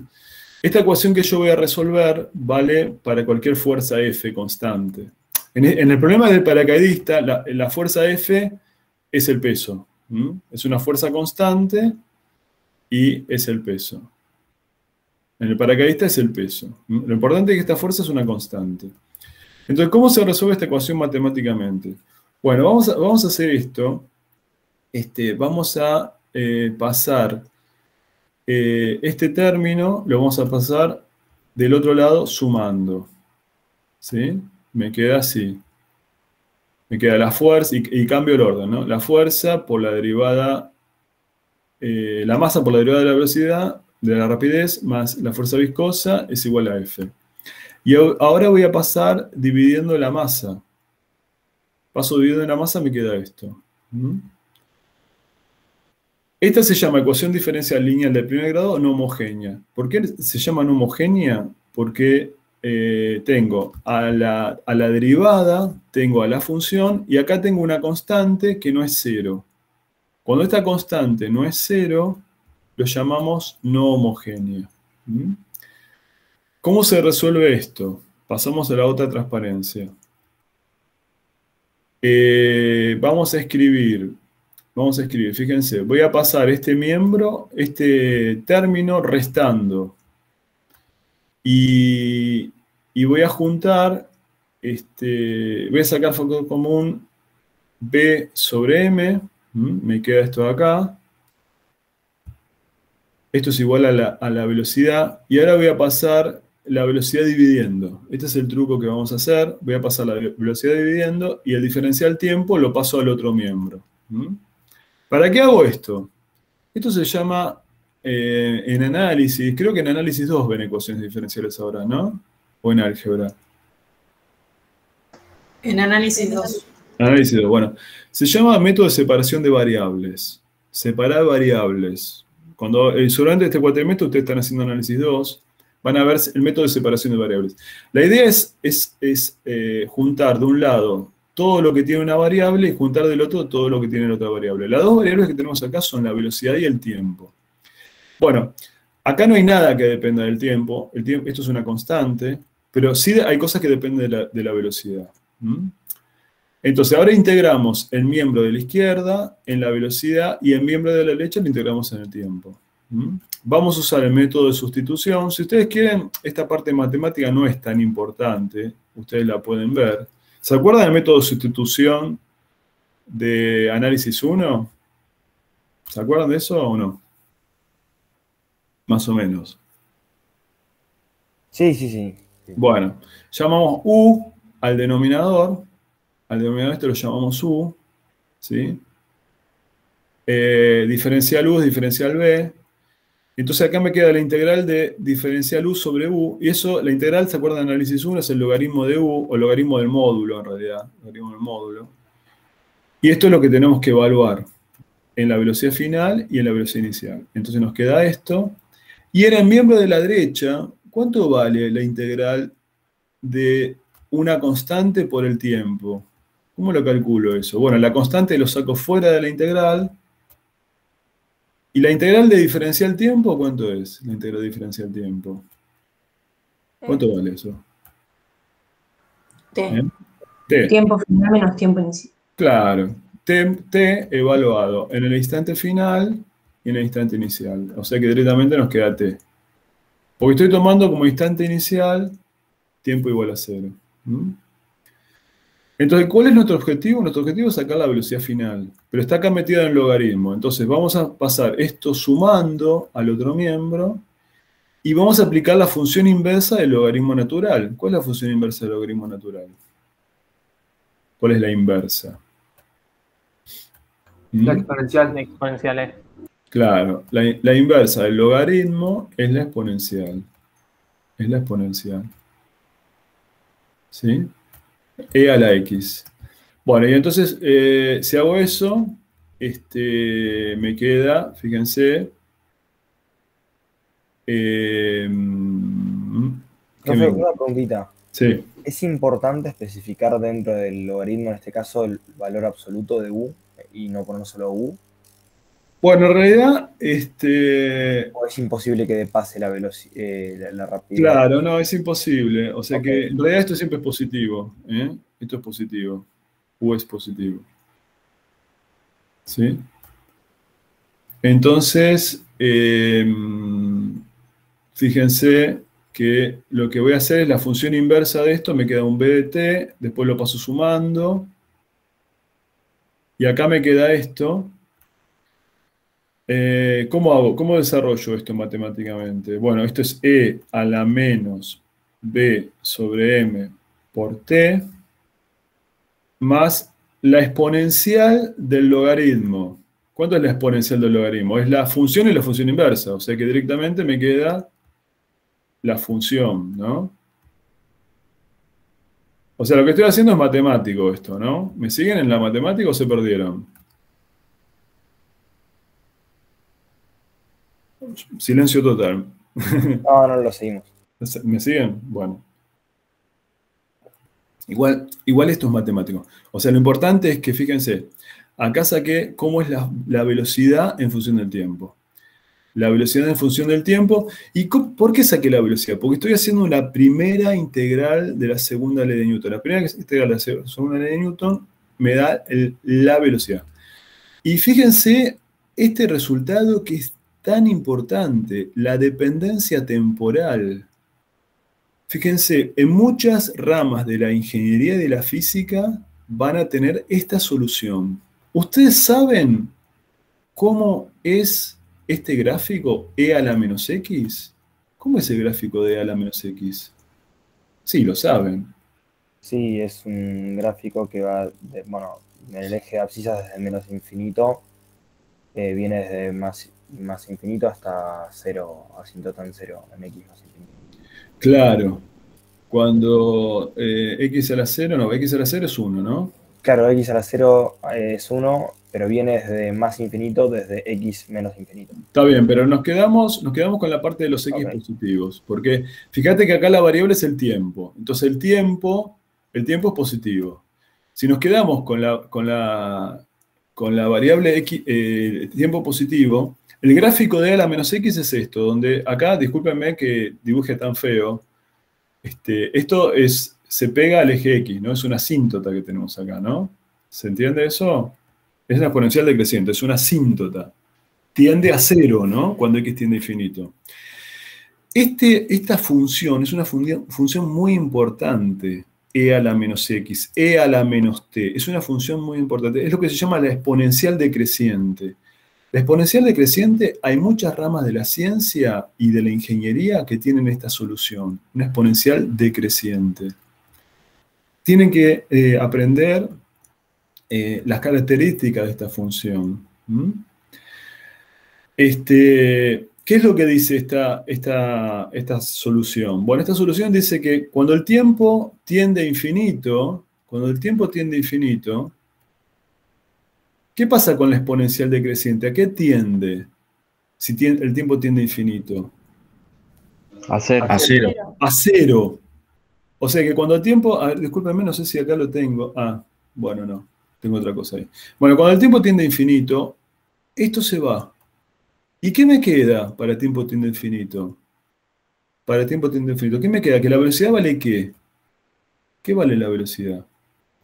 Me da F sobre B. ¿Pero F qué era en nuestro problema del paracaidista? Era M por G. Es la velocidad límite, ¿no? Exactamente. Cuando el tiempo tiende a infinito, la velocidad es la velocidad límite. O sea, fíjense lo que estamos obteniendo acá matemáticamente. Estamos obteniendo lo que habíamos hablado intuitivamente en la física. Cuando el tiempo tiende a infinito, la parte temporal, la parte del tiempo se va y se alcanza el estado final. El estado final es la velocidad límite, cuando la fuerza peso se compensa con la fuerza viscosa. ¿Está bien? ¿Qué otras características importantes? ¿Puedo borrar esto que escribí acá, a la derecha acá abajo? ¿Puedo borrarlo? ¿Lo copiaron? ¿Sí o no? ¿Lo borro? Sí, por mí sí. Sí, adelante, profe. Bueno. Otra cosa que es muy importante acá, que también es importante que ustedes sepan, es que hay muchas ramas de la ingeniería y de la física que tienen esta solución, donde acá tenemos la variable tiempo, fíjense, pero acá tenemos algo que es B sobre M. ¿Qué unidades tiene que tener B sobre M? ¿Qué les parece a ustedes? ¿Qué unidades tiene B o M sobre B? Segundos a la menos 1. ¿Y M sobre B qué unidades tiene que tener? Segundos. Segundos. ¿Por qué?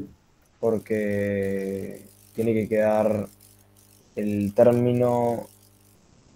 O sea, no puede estar elevado a una unidad... No puede estar exponenciado a una unidad... O sea, no sé cómo decirlo, pero... No, está perfecto lo que estás diciendo, John. Muy bien. Está perfecto. A ver si todo el mundo se da cuenta.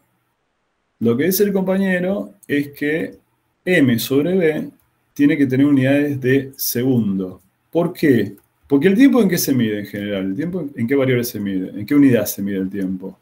En segundos. En segundo. Entonces, M sobre B tiene que ser segundo. ¿Por qué? ¿Por qué tiene que ser segundos? Porque yo no conozco la exponencial de 4 segundos, ¿no? El argumento de la exponencial siempre es un número adimensional. Vamos a ver si se mide en segundos. ¿El B en qué se mide? ¿En qué dijimos que se medía el B? ¿La masa en qué se mide? En kilos, ¿no? ¿Y el B en qué unidad se medía? Dijimos. Kilogramos sobre segundo. Kilogramos sobre segundo. Entonces, kilogramos sobre segundo da segundos. Y entonces, M sobre B se mide en segundos. Ese parámetro físico es muy, muy importante. Estas funciones exponenciales decrecientes tienen algo que se llama tiempo característico. Tiempo característico del proceso. M sobre B es el tiempo característico del proceso. En este problema, vamos a ver, no me acuerdo qué puse en el problema, discúlpenme, voy a leer el enunciado. Fíjense, es 70 la masa y B 140. Vamos a ver, o sea, la masa es 70 kilos, y B es 140. Si yo calculo ese número acá, me queda, si no hago mal la cuenta, me queda medio segundo, ¿no? 0,5 segundos. ¿Qué significa este tiempo? Bueno, el tiempo característico es una variable fundamental en todos estos procesos donde tenemos algo que varía con una exponencial decreciente. Hay muchas ramas de la ciencia que tenemos esto. El tiempo característico me da una idea de orden de magnitud. Por ejemplo, el tiempo característico de vida de un humano. ¿Cuánto es el tiempo característico? ¿Qué me podrían decir ustedes? ¿Cuánto vive un humano? En promedio, ¿no? 77 años. Vamos, pongámosle eso, 70, 77 años. El tiempo característico del semáforo en verde en una calle cualquiera. ¿Cuánto es el tiempo característico? Bueno, depende del semáforo, pero más o menos, ¿cuánto es el tiempo característico? 20 segundos. Un poco más quizás, ¿no? Un minuto. Ponele un minuto. El tiempo característico de la luz amarilla de un semáforo, ¿cuánto es? 10 segundos. ¿Tanto? No, 3 segundos. Sí. 3 segundos, ¿no? O sea, el tiempo característico de distintos procesos donde tenemos cambios es fundamental para caracterizar al proceso. Para caracterizar el proceso. Si a mí, por ejemplo, me decía, yo calculo el tiempo característico del paracaidista y me da un día. Eso quiere decir que tarda un día en llegar a velocidad límite. ¿Qué le va a pasar al pobre paracaidista? ¿Qué le pasa? Bueno. Se estrella contra la Tierra, ¿no es cierto? Entonces el tiempo característico me da una idea de cuánto tarda el proceso en alcanzar básicamente un cambio en la velocidad. Por ejemplo, acá, si hacemos la cuenta, vemos que el tiempo característico es medio segundo. En general, en todos estos procesos donde tenemos exponenciales decrecientes, se alcanza en el estado límite más o menos 3 o 4 veces el tiempo característico. 3 o 4 veces. ¿Por qué digo 3 o 4 veces? Fíjense, vamos a ver en la próxima transparencia. A ver si lo tengo por acá escrito. No, no lo tengo por acá. Bueno, vamos a escribirlo acá. Fíjense, lo que estoy diciendo es, quiero analizar esta función, e a la menos t sobre tau, ¿no? Si yo digo el tiempo es 3 veces, tau es una letra griega, ¿no? Se simboliza así. Tau dijimos que es m sobre b. En el caso del problema que yo estoy tratando, ¿cuánto dijimos que era esto? Era 0,5. 0,5 segundos. 3 veces tau, eso significa que esto da e a la menos 3. ¿Cuánto es e a la menos 3? ¿Alguien tiene para hacer el calculador? O lo hago yo, a ver. Vamos a poner e a la menos 3. 0,05. 0,05, muy bien. Y e a la menos 5, ¿cuánto me da?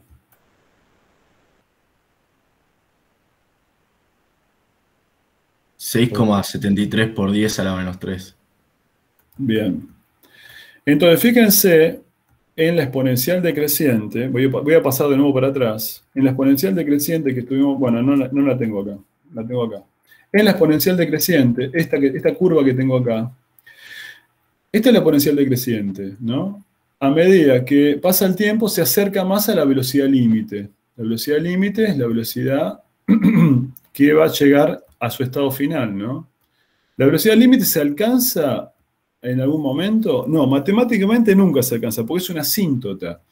Pero uno se puede acercar mucho, se puede acercar lo máximo, se puede acercar rápidamente a esa velocidad límite. Cuando uno tiene 3 veces tau, 3 veces el tiempo característico, ¿qué sería 3 veces tau? Bueno, por ejemplo, sería 1,5 segundos, o 5 veces. ¿Eso cuánto sería? 2,5 segundos. O sea, yo puedo decir que cuando pasó 5 veces el tiempo característico, ya prácticamente alcancé la velocidad límite. Entonces, ¿qué es el tiempo característico? Es un tiempo típico del proceso. Cuando se alcanza 3, 4 o 5 veces, ya prácticamente alcancé la velocidad límite. ¿Me siguen? O sea, el tiempo característico es fundamental para caracterizar estos procesos que varían en el tiempo. Recién decíamos, el tiempo característico de la luz amarilla son 3 segundos. El tiempo de vida del hombre son 70 años. El tiempo característico de la luz verde es, dijimos, 1 minuto. ¿Sí? Entonces es muy importante para todo este tipo de problemas esta variable, el tiempo característico. ¿Alguna pregunta? O sea, la velocidad límite en realidad es algo ficticio, algo como surrealista que nunca se alcanza, pero que bueno, se puede estar tan cerca como se desea, según pasa el tiempo. Exactamente.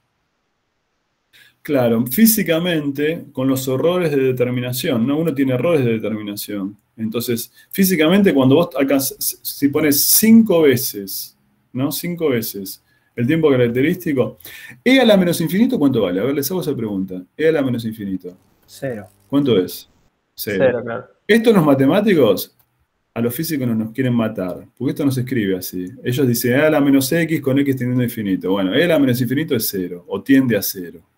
¿No? Entonces, 6,73 por 10 a la menos 3 es un número que está muy parecido a 0. Es muy parecido a 0. 0,05 es un número todavía parecido a 0, pero no es, tiene un cierto error, ¿no?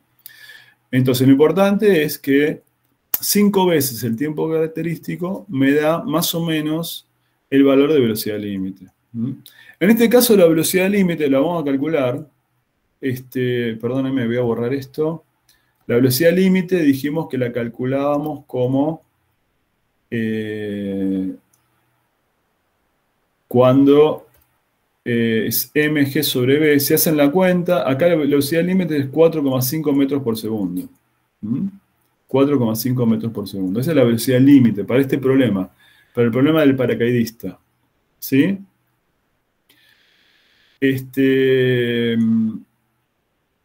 Profe. Sí. Entonces, el tiempo característico, o sea, nos indicaría más o menos en qué instante se cumpliría el ciclo. No sé si podría decir el ciclo, pero en qué instante nos aproximaríamos a un valor, o sea, separado por una cantidad muy pequeña de lo que estemos midiendo del valor que esperamos alcanzar, ¿no? Sí, si vos, por ejemplo, acá el tiempo característico en este problema es 0,5 segundos. Si vos medís si pones E a la menos 1, ¿cuánto da E a la menos 1? Si yo pongo E a la menos 1, o sea, pongo tiempo igual al tiempo característico, es E a la menos 1. ¿Cuánto les das? Creo que da 0,36, ¿no? ¿Puede ser? Sí, Por eso, ¿qué quiere decir? Para ese tiempo, llegó al 36% de la velocidad límite. Para que llegar a la velocidad límite, vamos a decir, ponerle 5 veces el tiempo característico. Ok. ¿Sí? 5 veces.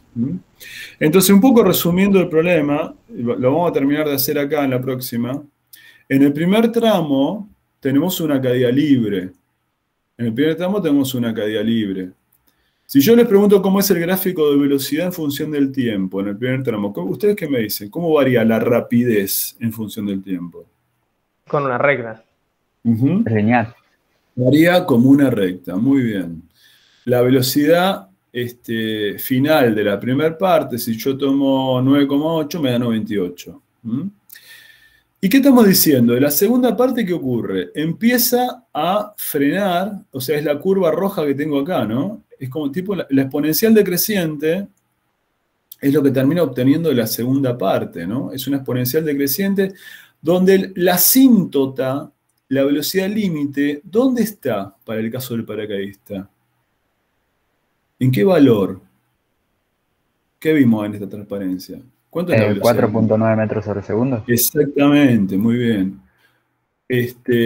Entonces, en la segunda parte actúa la fuerza viscosa, el gráfico de velocidad en función del tiempo es este, la velocidad inicial es 98, O sea, la velocidad inicial de la segunda parte es la velocidad final de la primera parte. ¿Mm? El tiempo característico es 0,5. Entonces el gráfico, si ustedes grafican esto, háganlo. Una cosa importante que tienen que aprender a hacer es usar programas que les permita graficar rápidamente. Hay distintos programas. Por ejemplo, ustedes tienen el GeoGebra, que me parece que no sé si Mario hizo algo de GeoGebra la semana pasada, ¿no? ¿O sí? ¿Graficó algo? La semana No, pasada. bueno. En la primera clase seguro que sí. Hay un programa que está muy bueno, Mario lo suele usar, también lo hace Germán, Germán usa el GeoGebra, que es un programa que sirve para graficar rápidamente, ¿no? Entonces, fíjense, la primera parte es, como ustedes me decían, la rapidez en función del tiempo es una línea recta, ¿sí? Es la parte de la caída libre. Se alcanza la velocidad final de la primera parte, 98, ¿lo ven acá? Y después, ¿qué tenemos? Tenemos una exponencial decreciente, Yo esto lo hice con un graficador, donde la velocidad límite es la velocidad umbral, que ¿cuánto dijimos que era acá? Era 4,9. ¿Se dan cuenta? ¿Me siguen hasta acá? ¿Se entiende la idea? Sí, sí. Sí. O sea, fíjense que el tiempo característico de este proceso, ¿cuánto dijimos que era?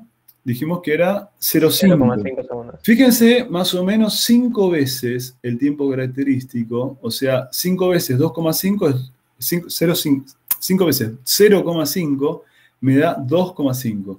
Fíjense que más o menos 5 veces se alcanza prácticamente la velocidad límite. Esto lo grafiqué con un graficador. ¿Qué estoy graficando acá? Estoy graficando esta función, donde vamos a reemplazar los valores para que ustedes lo tengan directamente. Hagan este gráfico. Esto de acá, ¿cuánto dijimos que era? Era 4,9, ¿no? Si no me equivoco. Lo que les digo que hagan con un graficador, está muy bueno que lo hagan, es graficar esta función, b en función del tiempo.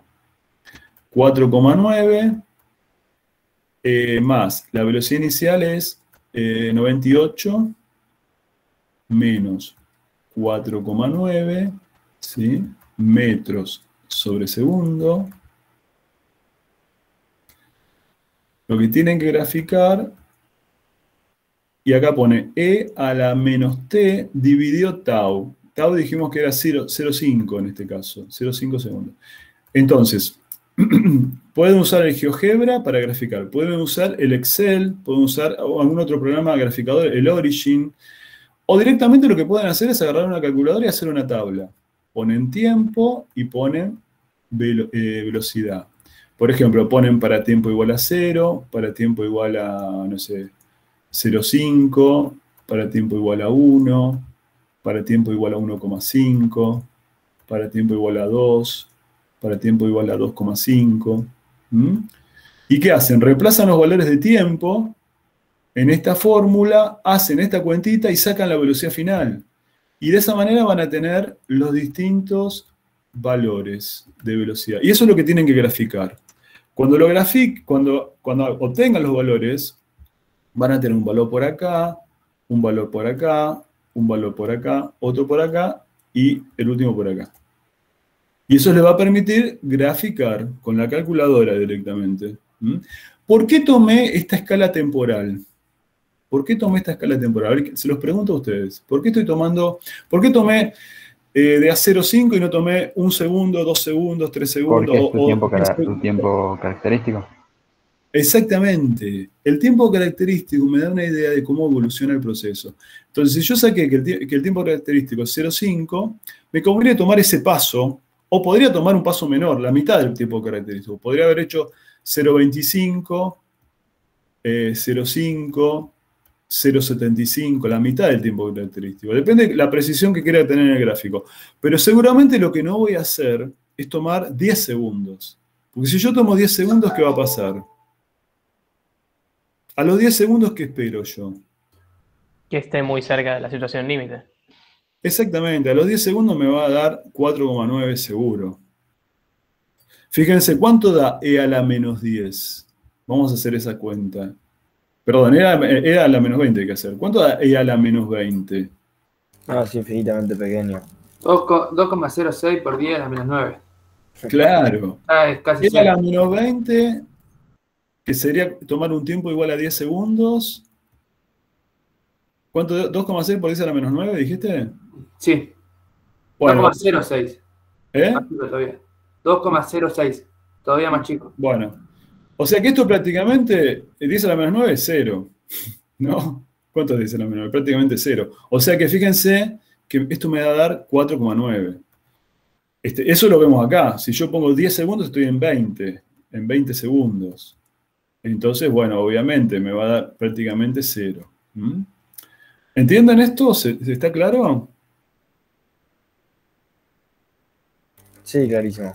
Bueno, esto ocurre, tengo que decir una cosita más y cerramos acá, porque ya estamos en 11 menos 10. Quiero darle intervalo así la gente de las 11, porque el otro día todas las semanas hacemos una reunión de coordinación de las clases y nosotros nos peleamos por darles clase. Entonces quiero cerrar para que tengan un intervalo y así los chicos empiezan a las 11.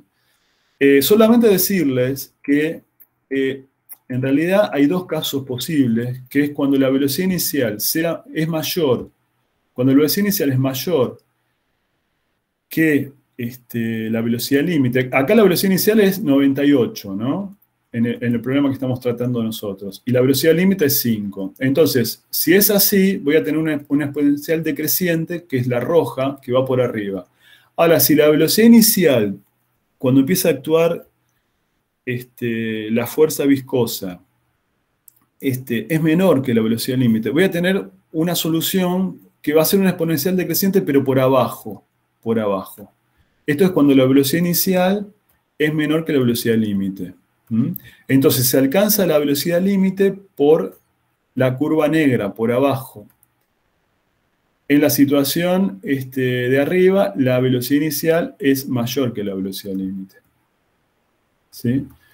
Si la velocidad inicial fuera 0, es el caso que tenemos aquí, creo que alguien me lo contó o me lo preguntó, ¿no? ¿Qué pasa si abre el paracaídas justo en el momento que saltó el avión?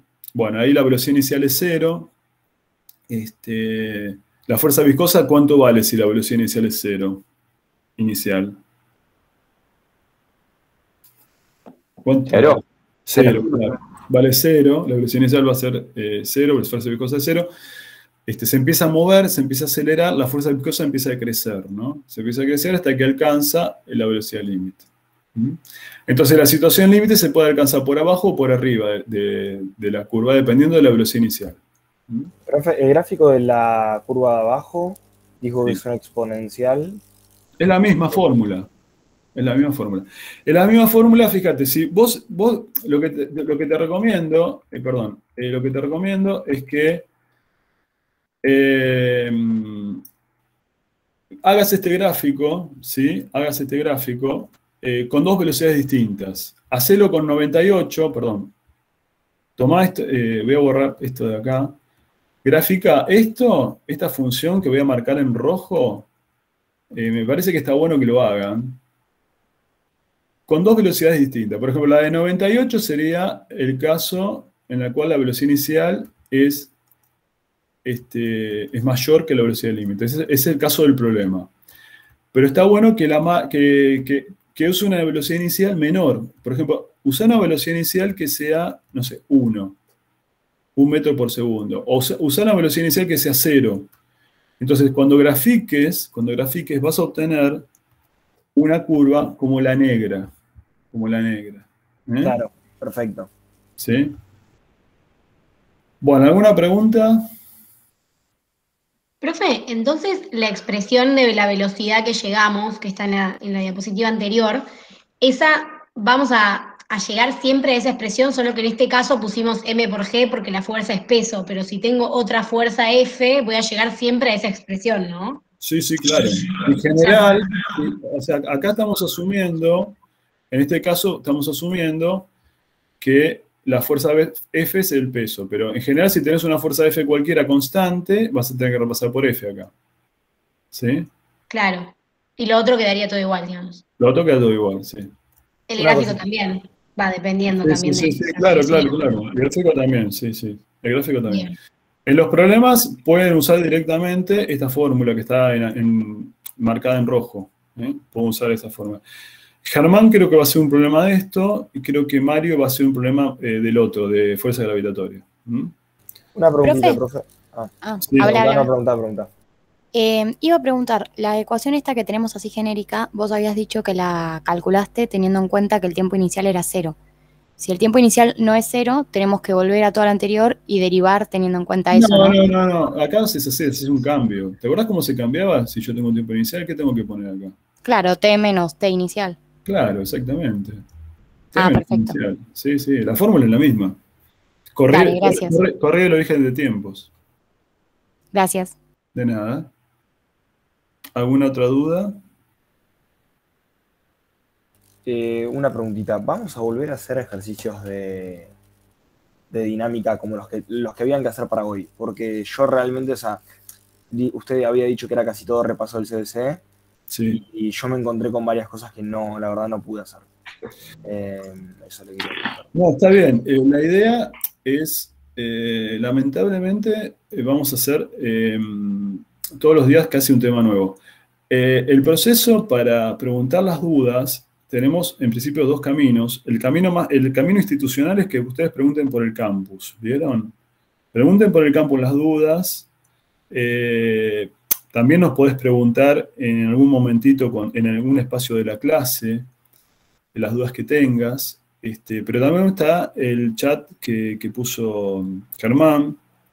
También se pueden consultar dudas por ahí, pero bueno, es mucho laburo para Germán también. La idea es que ustedes nos sigan en el ritmo. Si tienen dudas, pregunten en el campus. Si hay una duda generalizada, después explicamos algún problemita en la clase. Pero la idea es no volver a los problemas de atrás. Yo les dije que el ritmo es bastante digamos, es intenso, es un ritmo intenso, sobre todo en esta primera parte. Es verdad, no es repaso, repaso en el tema, pero son cosas nuevas que están dando.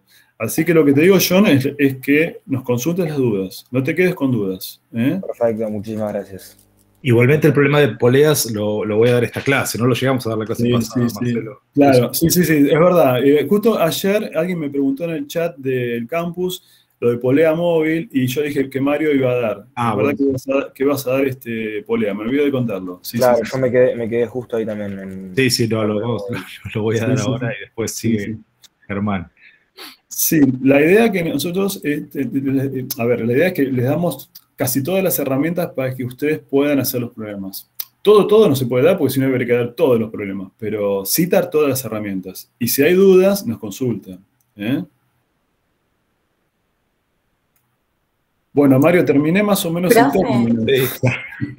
Bueno, después te bombardearon las preguntas, claro, terminaste, pero sí, ¿alguna pregunta más, chicos? Sí, yo tengo una consulta. Dale.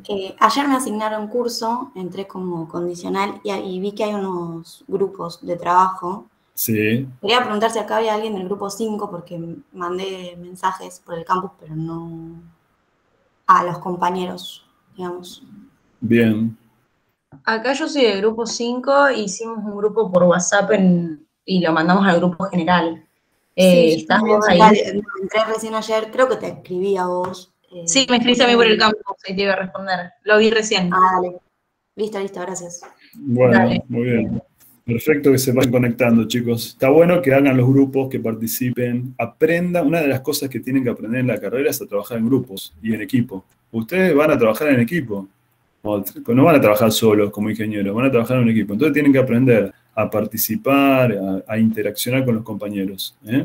Se aprende cuando no se sabe y se aprende cuando se sabe. Porque explicándole a un compañero también uno aprende.